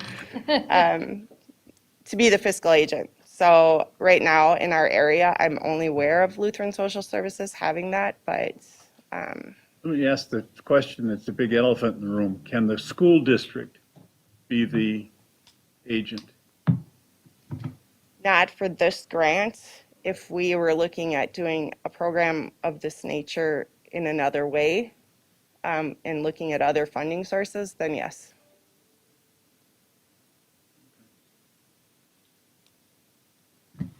I visually, I'm not sure I'm understanding who owns the land, who owns the building, or is that nothing to creating a new housing? Is it, There's multiple ways you can do it in a scattered site, and that's the way we had it originally applied for it here too. So you subsidize rent for families at wherever they find housing with landlords that are willing to work with us. And then our grant would have called for a housing specialist that would have kind of managed the day-to-day, making sure they pay their portion, making sure they're meeting their goals, and making sure the kids are in school. We would be reporting that information to them. did you get any feedback from that we didn't get the grant as to why a lot of people applied or we were?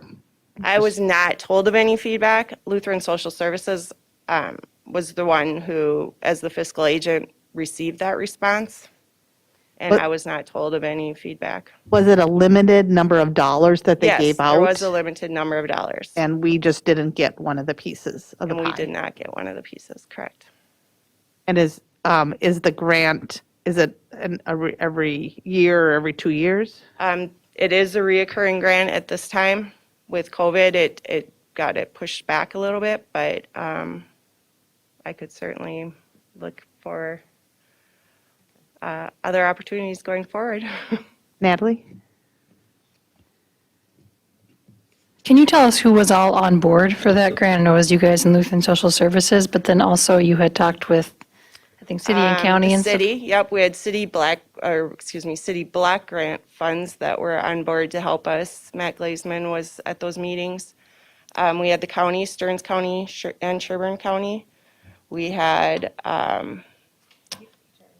HRA, yeah, help me. Who is all there?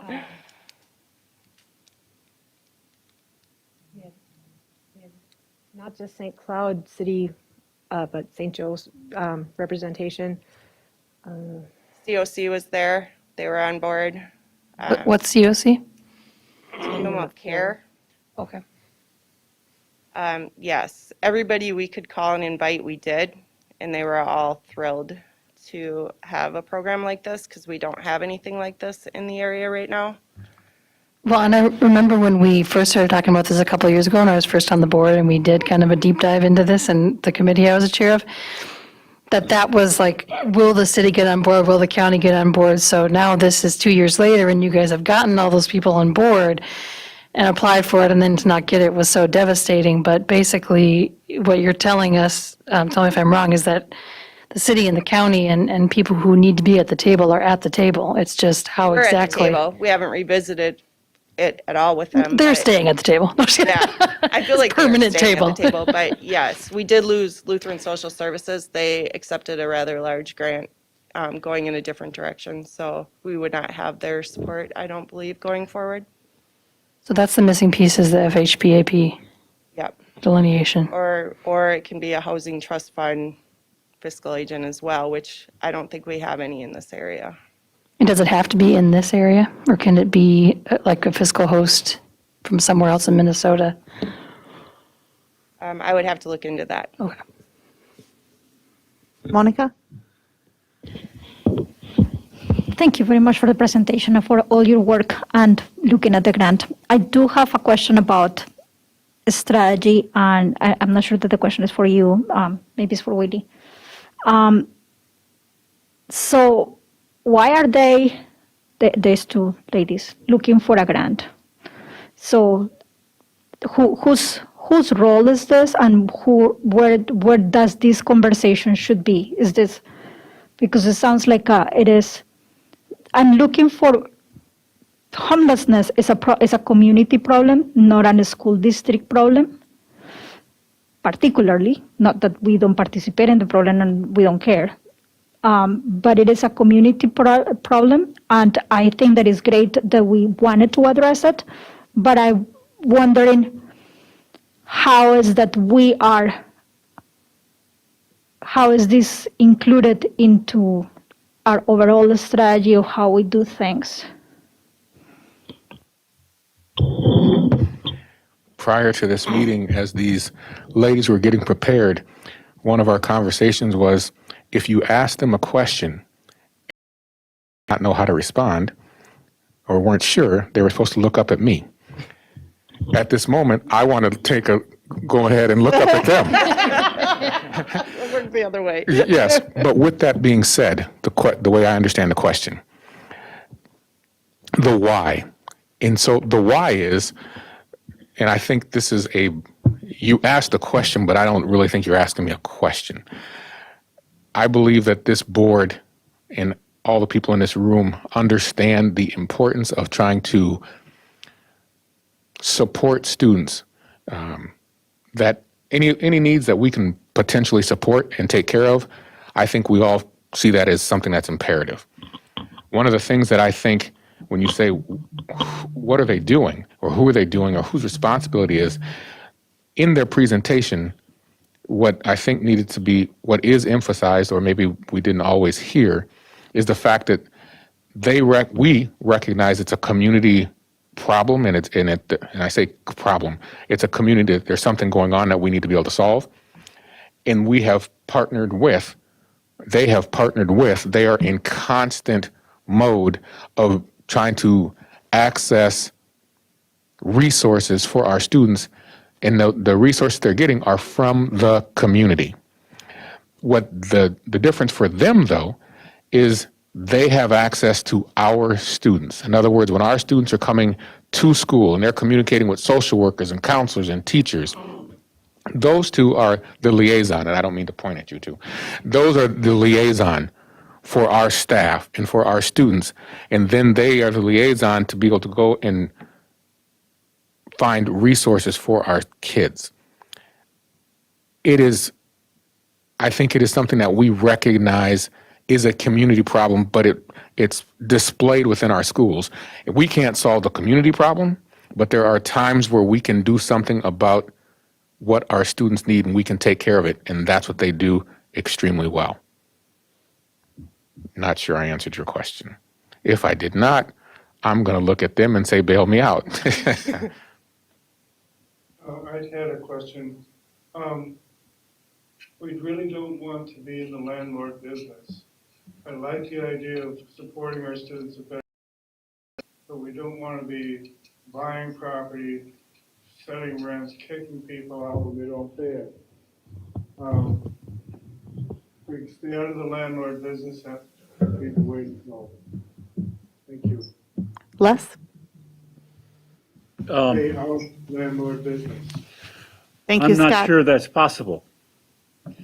I think what we ought to think about is what that means and what it would mean to students, and is it possible that the board or the school district could get in the landlord business, and what that would mean for the education of these kids. It's a matter of saying, let's talk about it instead of just shutting it out.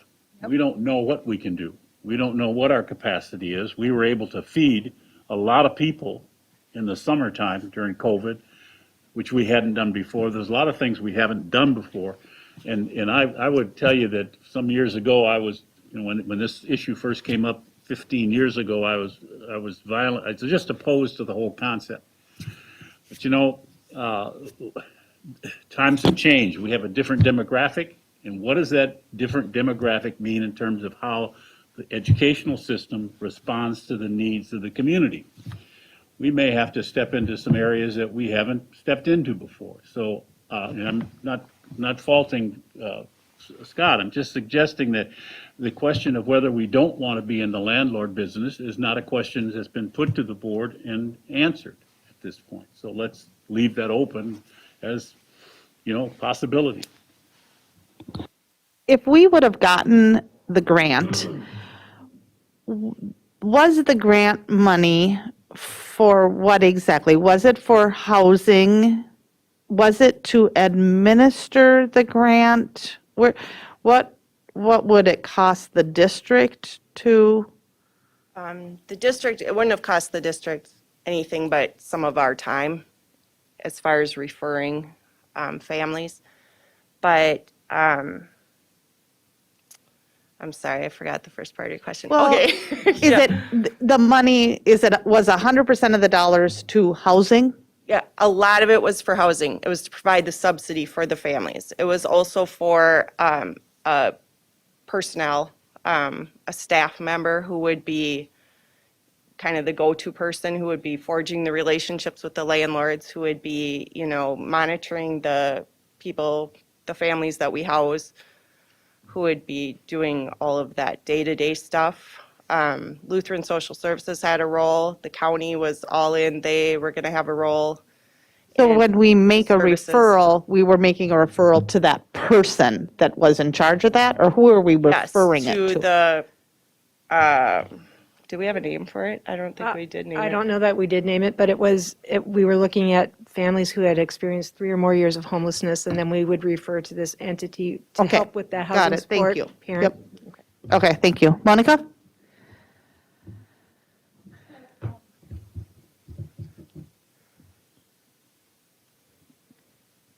Kind of went away and didn't write it. So when I hear about homelessness and who is working on that in our district, I think that everybody point at you too. So I want to ask you if it wouldn't be up to you, only up to you, to solve this problem, what is what you think that we all needed to do? If you could tell us, if you could tell Willie, this is what you got to do, don't get about the rest of the work that you have, or Lori or us, what is what we got to do to solve, to address this issue? Because it doesn't sound to me that we're addressing it. So maybe not to solve it, but to address it. I believe our community needs permanent supportive housing with wraparound services. that encompass all of those aspects that lead to homelessness. And homelessness is probably one of the biggest barriers to education that our students in this community are facing.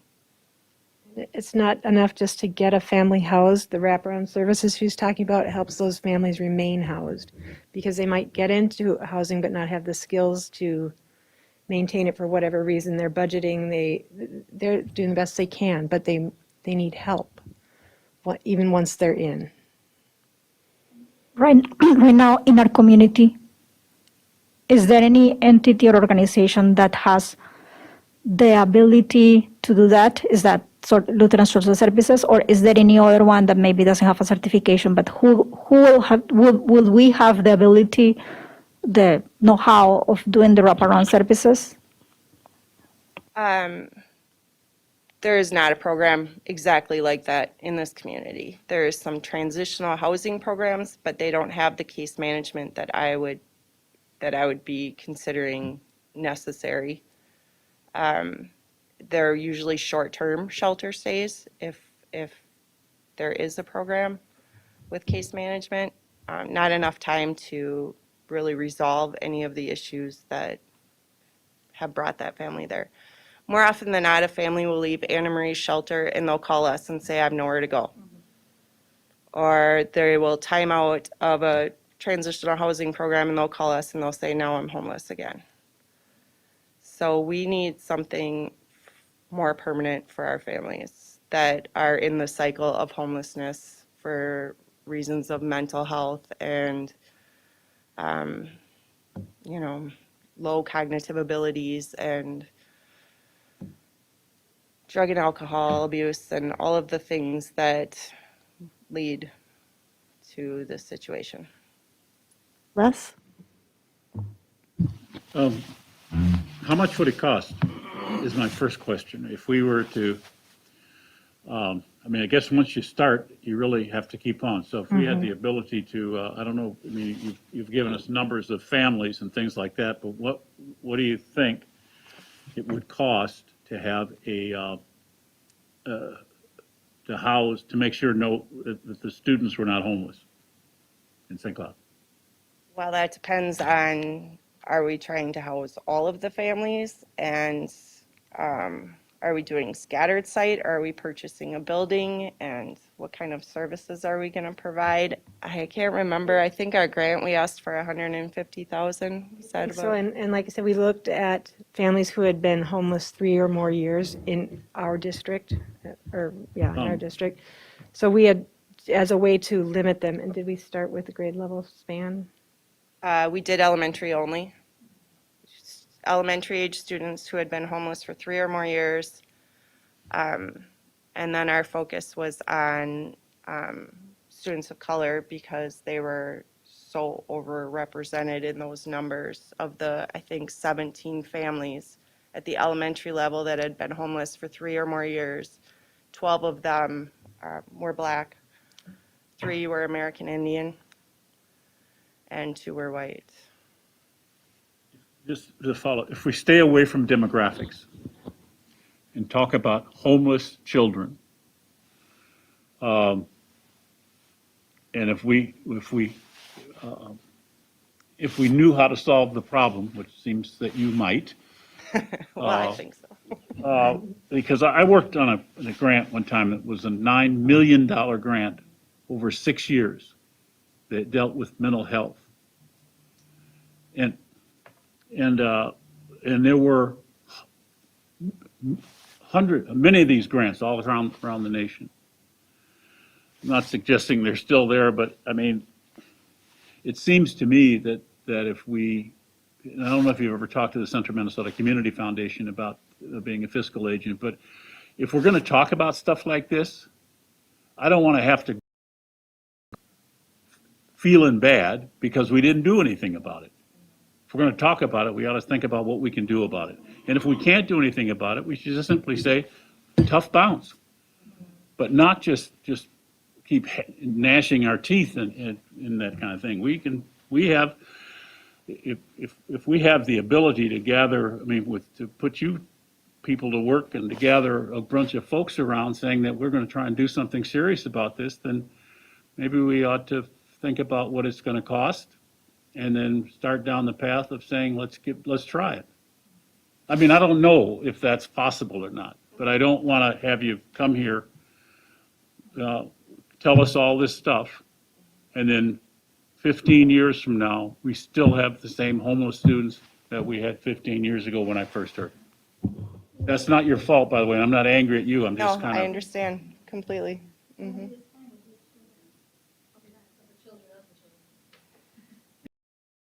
Yeah. Natalie and then Monica. I think I mean, what I want to say is this has been like the number one thing one of the number one things I've been trying to bring up since my term on the board here. Number one with my first committee, and then now with this committee, and then asking these guys to come forward. These are the experts, I think 20, how many years have you been with our district? 23? I've been doing this for 12. She's been with the district for 23. Yeah, but I was in a classroom for a long time. so Okay. I've only been in this role a few Okay. years.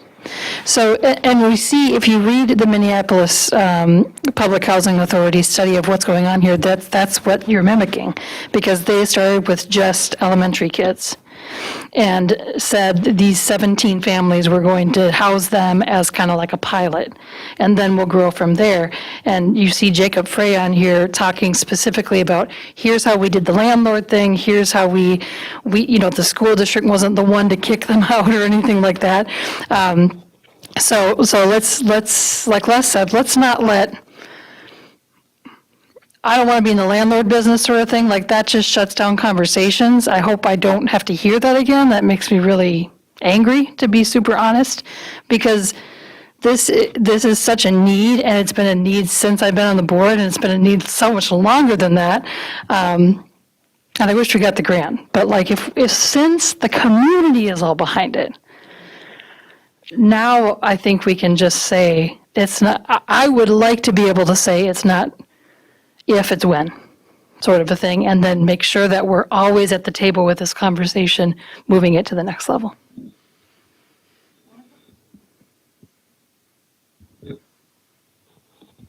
So I have a couple of questions about what you said.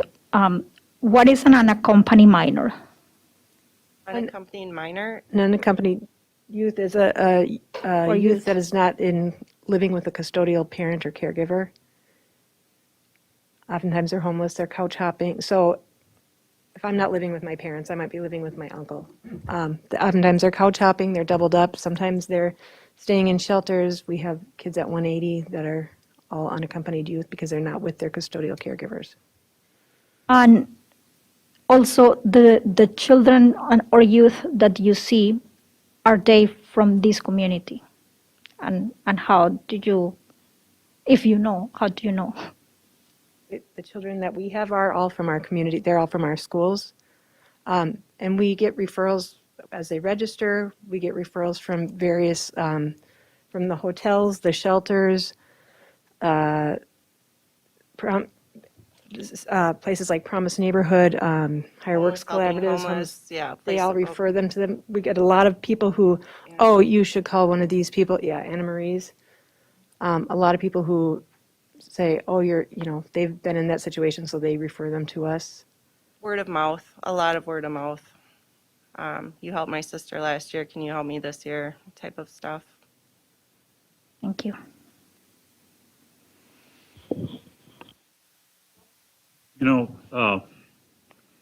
Numerous times in the last 3 or 4 years, my grandson, who lived with me, brought home 15, 16, or 17-year-old guys. Some were on the football team, one on the football team, with nowhere to live. And so and these kids are very resourceful. The problem is some of the resources they have to use are not good. And I know we can talk about starting at the elementary, because elementary involves housing the parent.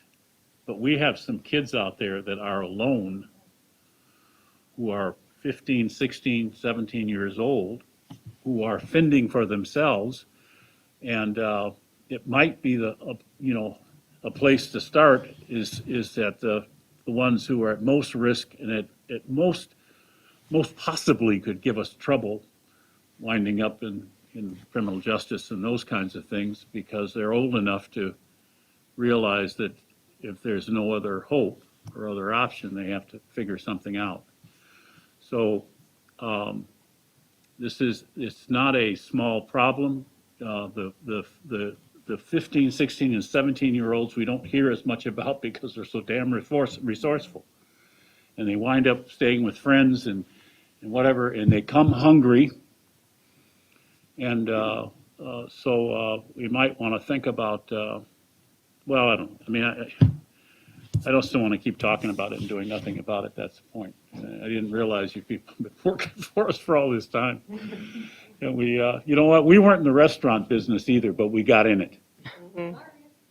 Okay, so you should look at that.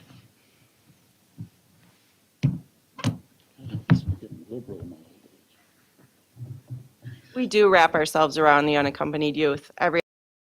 We work with all the organizations in the community we can to make sure that we don't lose them. We do lose some, but we work really hard to keep them in the fold and do what we can for them. Natalie? Basically, I want to understand what our next steps should be on this so that we don't come back another year later without moving. We appreciate everything you do, and yet here we sit and feel like the finish here is we're failing. Let's ask him to put together some kind of plan.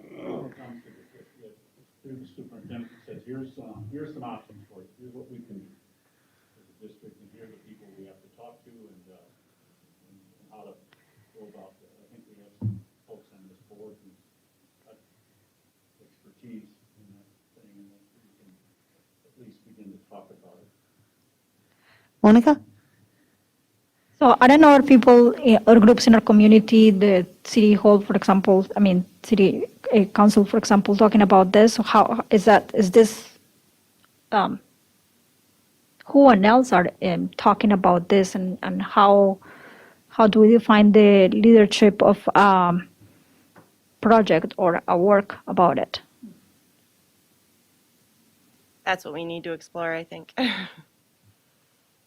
Natalie? I think that can be, if we could have like a one-pager or something like that, I'm just thinking totally off the cuff, that I would be happy to email my fellow leaders in the community and say, St. Cloud City Council folks, this is what we're looking at. Where's the bridge between what we're doing and what you're doing and what the county's doing? And, if we can get all boards speaking the same language, that this is what we need in our community, that'd be a lot of force. Elected force. But the money has to come from somewhere. Well, yeah. If you build it, they will come. We're thinking an abundance mindset. If we put the need out there, then we'll figure it out. 6 years, $9 million.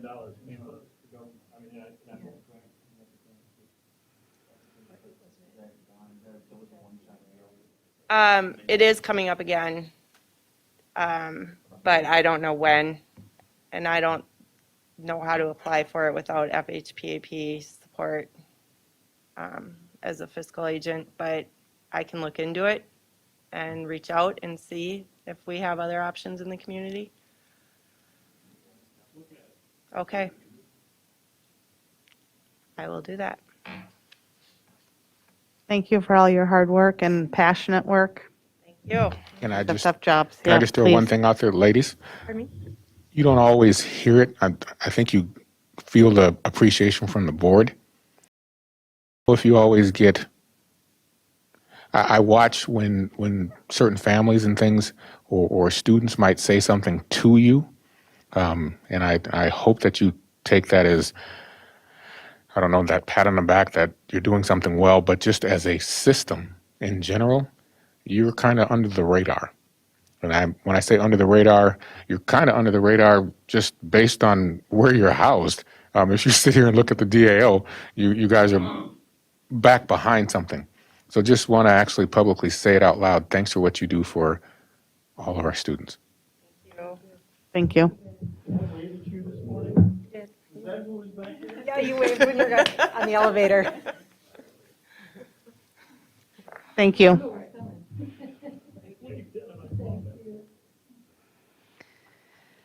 Okay, next up, item number 2, the 2022 legislative platform presented by board member Zachary Dorholt.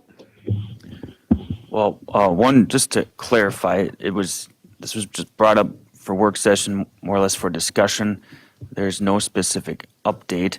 What I had sent out was AMSD's platform and then the MSBA's.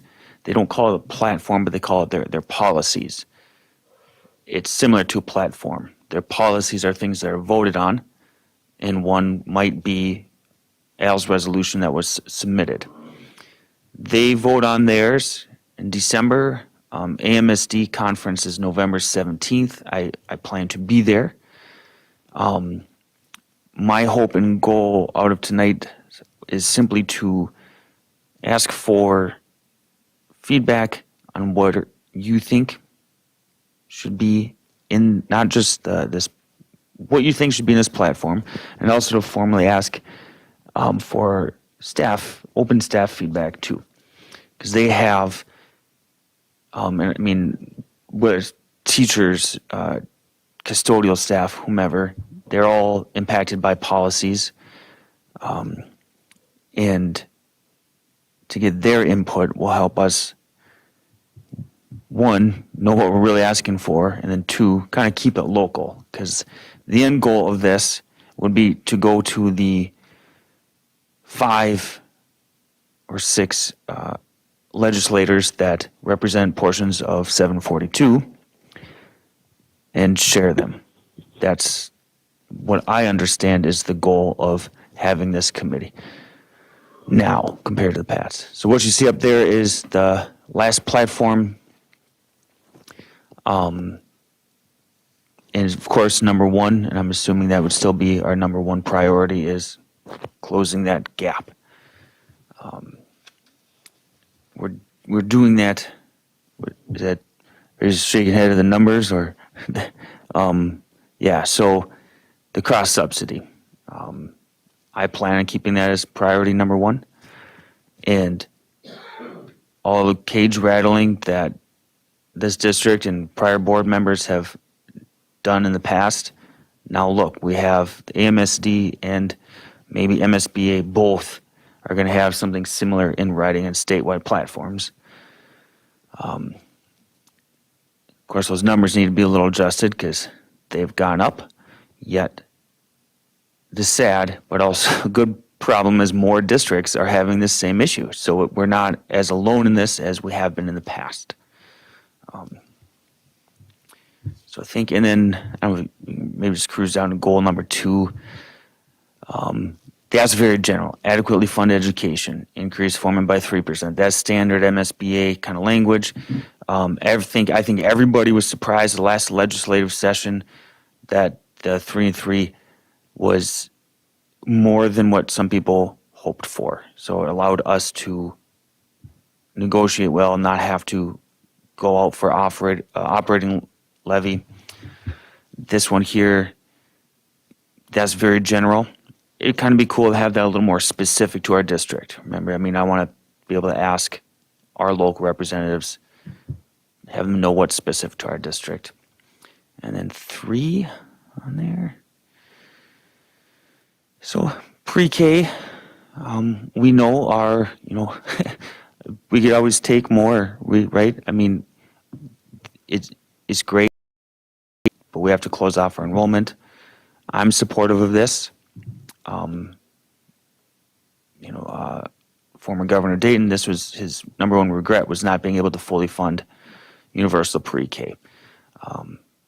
So that would be not too much different there. So I'd like to keep that. I'd honestly like to keep that, move that up to number 2. would be my suggestion. And then we got and this one here, I mean, this is because historically there have been schools that are advocating for the opposite, in the form of vouchers. And I think we're on a better playing field compared to the past. It's not as much of a problem or perceived threat. So this one could be, do we have it in our legislative platform or not? I think the strategy behind this in the past was because we know we have players in our community who are strongly supporting and actively advocating for vouchers and tax credits, which, as you see, would likely divert funds from public education. Al? I'm not vouchers as I am about charter schools and just the continued funding by the school is allowing charter schools to come in. The private organizations build a building, then they're able to lease that back to the school, and the state pays for that lease 100% in the form of lease, what do they call it? Lease aid dollars for charter schools. And so what you get is you get a private investor, someone like with the academy down in, what's the Athlos, Stride. Athlos, comes in and builds this building, and all they are is an investor leasing a school for profit back to a school, and the state is funding that lease payment for that school. And in the meantime, it's taking our kids away from us. They created a school that's not a great school. It's not necessarily doing great things and changing the world and lighting it on fire. But the state's making all these lease payments for them, and they've taken thousands of dollars worth of funding out of our school system by allowing them to do this. And as long as the state is going to continue to go on funding charter schools based solely on promises and without seeming to really have any requirements that they perform in the long term, it's just a way for someone to come in and make money and whittle away or destroy the funding base of a school system. So, Al, your language was correct when you said charter school lease aid. Yeah. That's correct. Yep. Are you aware of any states that have controlled it, minimized it, disallowed it? That No. is it happening in every state? No, and I am aware of some charter schools that have done phenomenal work. So, I mean, there have been some out there that have put themselves in place, and they really have changed the way that they do things and lit the world on fire. And I think in a situation like that, it's not a bad deal to have a charter school, but I think it's become more of a profit-making organization or a profit-making real estate investment type service where they just know that the state's going, they get sign up for a long-term contract and these lease payments get made for them over the course of time and their building gets paid for. Who grants them permission? Who approves that? The state. The state. Yeah. Do an application. Oh. Oh. Right. But the purpose that's- Center for the Arts is entirely that's- different. There's a purpose for that school. There was a complete it was a different charter. You know, they were moving in a different direction, but these guys that are building out here, they're just building schools and saying, hey, you want your kids to come to a newer, nicer school? Hey, have them come to this one here. What is the policy that you would recommend there, according to what you know, maybe you need to know more, but would it be, what I'm hearing you say is something like we need to advocate for the state not to pay the lease of a charter school until they prove something? That sounds like that's what you're saying, because you're not saying not to pay the lease for any of them. I'm kind of advocating for the state not to approve charter schools unless there's some significant deviation from just being a school. But like if you have Atlas, for example, they have their deviation in terms of boards and I don't know what else. So when you were talking about this in the past to me at some point, I heard something about that investment, that real estate investment that I'm concerned about. But I also heard something about the impossibility that we as a school district have to rent a building and get paid for it.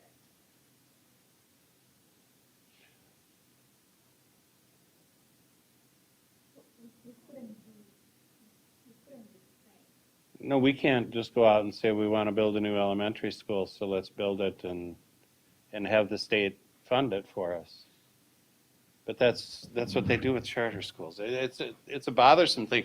I don't know if it belongs in our legislative agenda or in our legislative platform, but it's just that's more of a concern than vouchers to me. You know. Yeah, I can easily look into what legislation might be out there to try and regulate that stuff, whether someone support or others out there.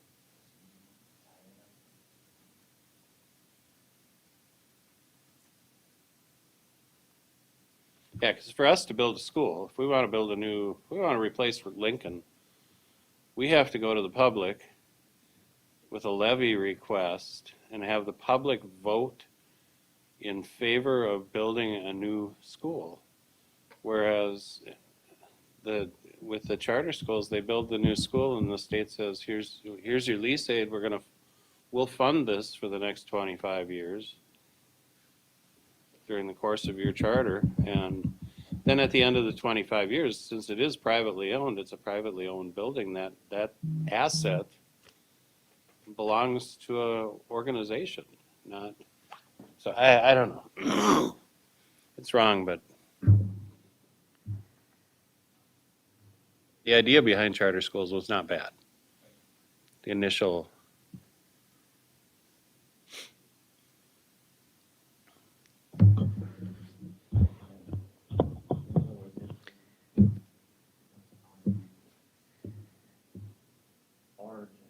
Yeah, I think one other thing that I always, the 3%, where it said adequately fund education and asked for 3% annual increases to the formula. And the formula, that's the one that always gets passed. And that's the one that just about every legislator in the state goes for because they're bringing home something to their district when they do that. But it never, ever addresses the special education cross subsidy. It simply, you put 3% on the formula, every district in the state gets 3%. The rich districts get 3%, the poor districts get 3%, everybody gets 3%. Let's all be happy. But then you turn around and if everybody gets 3%, nobody improved, everybody's in the same position as before. And where there were major problems or major discrepancies that were outstanding before, such as the special education cost subsidies, they aren't addressed whatsoever. So you just, all you did was, everyone is 3% better, but we still have all of the same problems that we had before. And that's why it's so important that somehow, some way, that emphasis has to move away from putting everything on the formula to let's address this special education cost subsidy. And that isn't going to address everybody the same. Not everybody's going to get the same on that. Some districts are going to get a lot, and some districts aren't going to get much. But it would create more of an equitable. Mm-hmm. Ta-da! Yep, it would create more of an equitable financial structure across the state, and allow districts with high special education and those with high numbers of students in special education would allow us to actually apply more dollars to our regular education students and provide more programs and just better supports. And I think it's sad because when you look at districts around the state with high special ed cost subsidies, those are the districts that tend to suffer. It's Minneapolis, St. Paul, it's the Anoka, Hennepin, St. Cloud, you know, we're the ones that get hurt by it, and we don't have the dollars to put into regular education that other districts have. When we have all three, minus the charter school, when we have all three of those funding goals, I sometimes think that distracts us from the largest problem of goal number one. And then it's easier to ignore the big problem and then go to the token percentage that fixes everybody. So then I kind of lean as, should the message be to, you know, our local representatives that not to talk about the general fund, but to keep the only one and done, fix this. This is our problem. And everybody else from other districts are going to talk about the general fund. So we don't have to talk about that. And right now with the pre-K, I think there's a lot of community across the country talk about that. That also, at this point in time, we don't need to be talking about that. We need to be talking about goal one, because everything else distracts us, and we get the token. Okay, but that didn't, I know you guys asked for 4, I gave you number 3, but thanks, but no, we really want number 1. And so do we have to stop asking for number 2 and number 3? Natalie? Yes, that sounds like exactly almost verbatim what I said in our committee meeting. Like, if we're going to have the legislators from our community in front of us as our committee, legislative committee, I don't want to talk about anything else. I don't want Tamatice to say, well, I gave you 3%. No. We're only talking about special education cross subsidy. And maybe we do that this year and it totally fails, and then we go back to, 4 or 5 things or whatever. But until, I think Al's totally right, and we bang this gong every day of our lives here in this district, is until we figure that out, anything else just is kind of a windfall.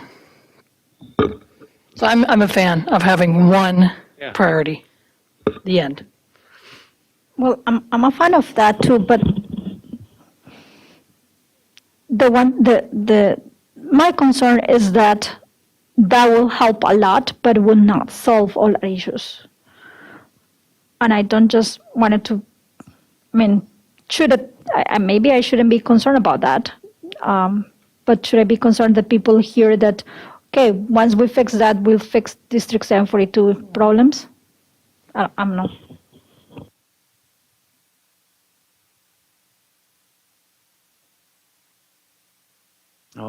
No, but I would add, special education and EL cross subsidy. So it aligns with what we talked about, what we sent to MSBA. Yeah, and that's our legislative platform. And otherwise, we're getting distracted and we're getting the token gift.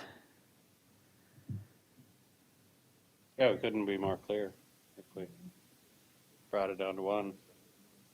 Yeah, it's noise. Yep.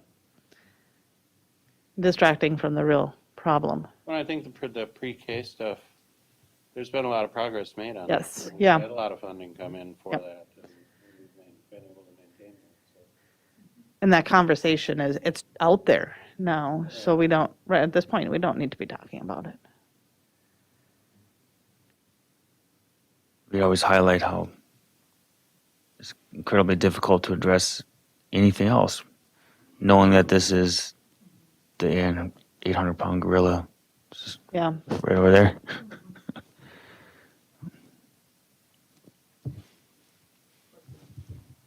He's invisible. No, not you. I will consider that. Maybe just draft one version to. This is what we need. And then, When, I would love that it gets discussed with, our local representatives. It would be nice, I know Jerry had set up charts before to see year after year how the gap has widened and that this is an annual shortfall because I don't think people understand. They think, well, I'm giving you money, but they don't realize, yeah, but now we keep falling further behind because with what's going on with the funding in our district. actually looking at the statewide report that highlights every district is growing, and then every year more and more districts are added to this list. Yeah. Jerry Von Korf has a blog and he has some charts on there with some years history. I threw it at some people on Twitter the other day. Regarding this. So. Yeah. A little bit, yeah. But you're sitting still. That cold, yeah. I can just kind of feel it All rolling right. out the window. At 9 o'clock, the heat turns off. That's probably. Us, just.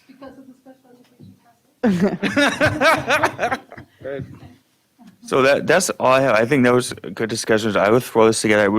It would be nice to have just some staff feedback.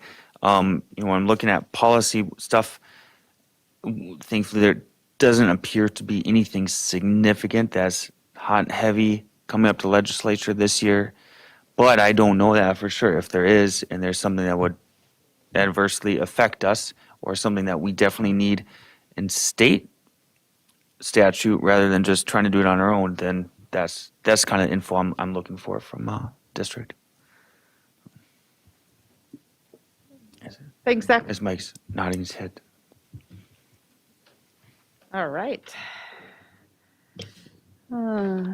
We are last up here.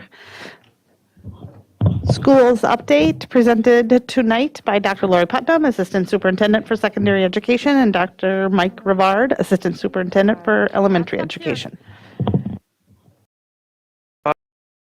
Superintendent Jett and community members out in the viewing audience. This evening, Dr. Putnam and I will share our updates for our preschool, elementary, and secondary staff. I see some next one. And community members out in the viewing audience. This evening, Dr. Putnam and I will share our updates for our preschool and secondary staff. I see some next one. And community members out in the viewing audience. This evening, Dr. Putnam and I will share.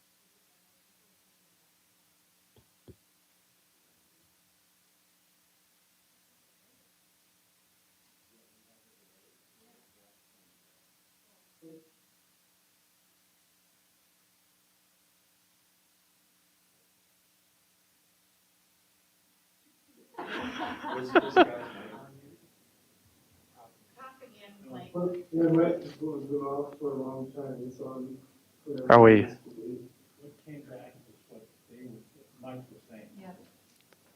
Is this any better now? Okay.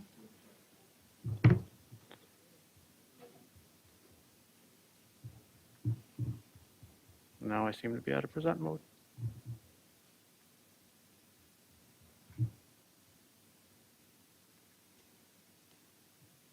Now we're going to stay in this mode, forgive us. So this evening we'll talk about preschool and elementary and our secondary schools. In preschool, our students are continuing to grow socially and academically. Our preschool students are seen here in the top two pictures, having fun with some new grocery store dramatic play area. This is maybe my favorite picture. The grocery store supports students in learning how to work together and how to take turns. So not only is it fun for them to shop, but most often they love being the cashier. Working as the cashier promotes social skills as well as math skills. Below, you'll see our preschool students enjoying the alphabet leaf hunt and matching the bags of groceries with the matching shopping cart. These activities are building the children's recognition of our alphabet letters. This fall, we also had our Tualahi and Lincoln communities hosting their Fall Learning Festival. On this day, on October 14th, over 500 students, staff members, and families got together at Lincoln to participate in games, to build friendships, and work on building their community to be even stronger. Our community schools over at Lincoln and Tualahi are truly striving and thriving right now this fall.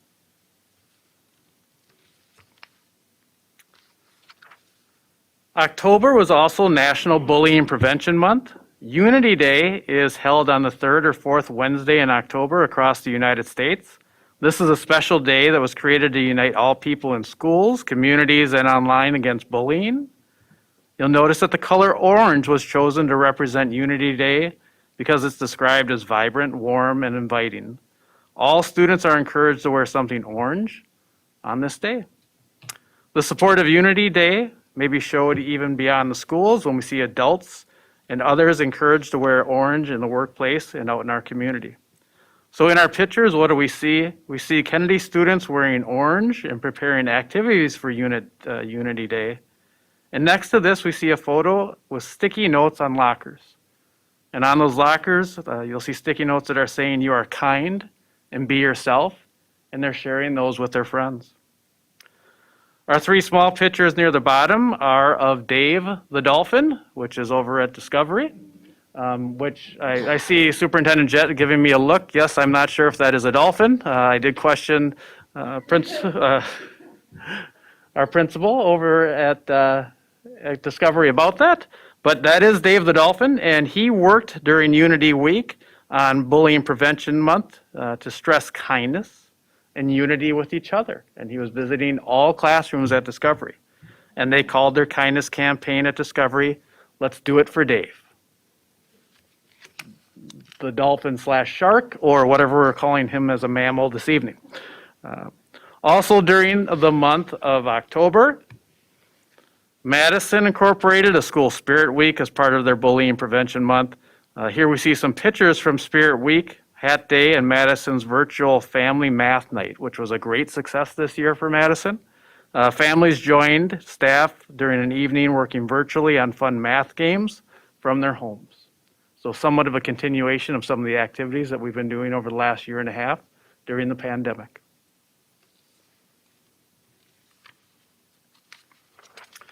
Later in October, our St. Cloud Fire Department visited with the kindergartners at Oak Hill in the bottom left-hand picture, which was always my favorite day when I was at Oak Hill. And at the same time, we see in our upper three pictures the Madison Media Center. Looking wonderful this year. The Madison Media Center was their host to their annual book fair, and students were incredibly excited to have the ability to look at many different choices of books with many different genres available to them.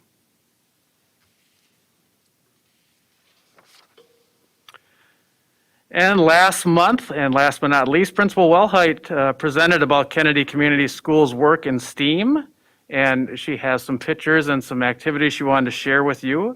As we recall, STEAM is about integrating science, technology, engineering, the arts, and math as a pathway to guide student inquiry and critical thinking. So during that last week in October, We see some orange and so we see some skeletal hands. This was a creative project for their 4th grade students, working on one of their science standards, one of their life science standards.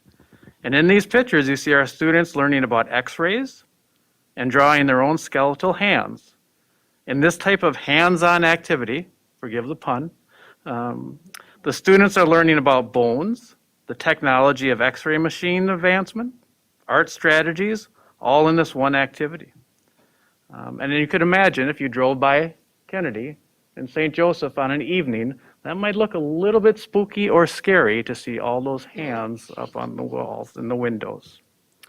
And that is our update for the month of October for our preschool and elementary schools. Well, Mike has set us up perfectly because we are going to lead into future health professionals. It is, as you know, a season of career and college awareness and exploration as our seniors are gearing up for making some important decisions. November 4th through 11 is Future Health Professionals Week. And here you can see HOSA. That's the organization of the class that encompasses our future health professionals. They are practicing patient care. You can see temperatures and practicing some healthcare skills. And there's also going to be a virtual activities and career fair related to health careers that week. I won't, given the lateness of the evening, I won't ask Mike to click on that 742 Career and College Centers link, but I would invite you to take a look at it.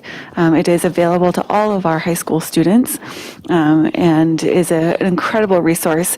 There are virtual college visits, there are virtual career fairs, and targeted career exploration opportunities that happen almost daily. So it's a really exciting one-stop shop for our students, and they're also, of course, available physically if our students were choosing to stop into our career centers.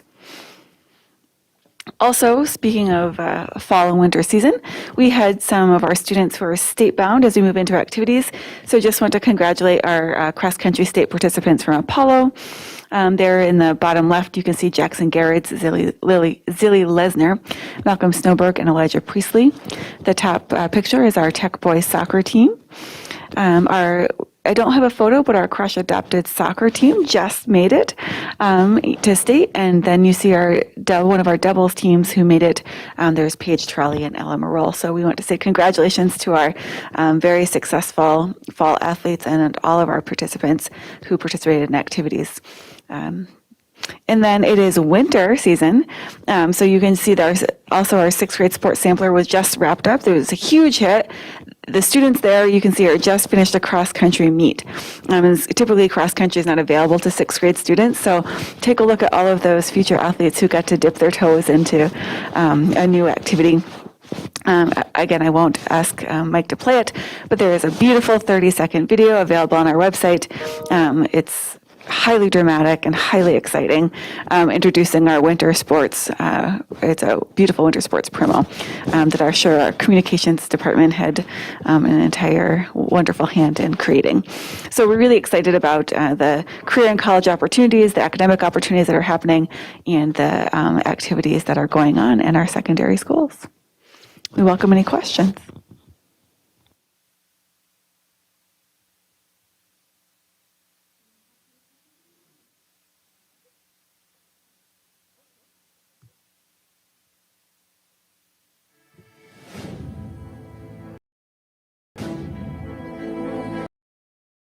Let's go full screen.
All right, any questions? I think that's a wrap. It is 9:22 p.m. Have a good day. Thanks for.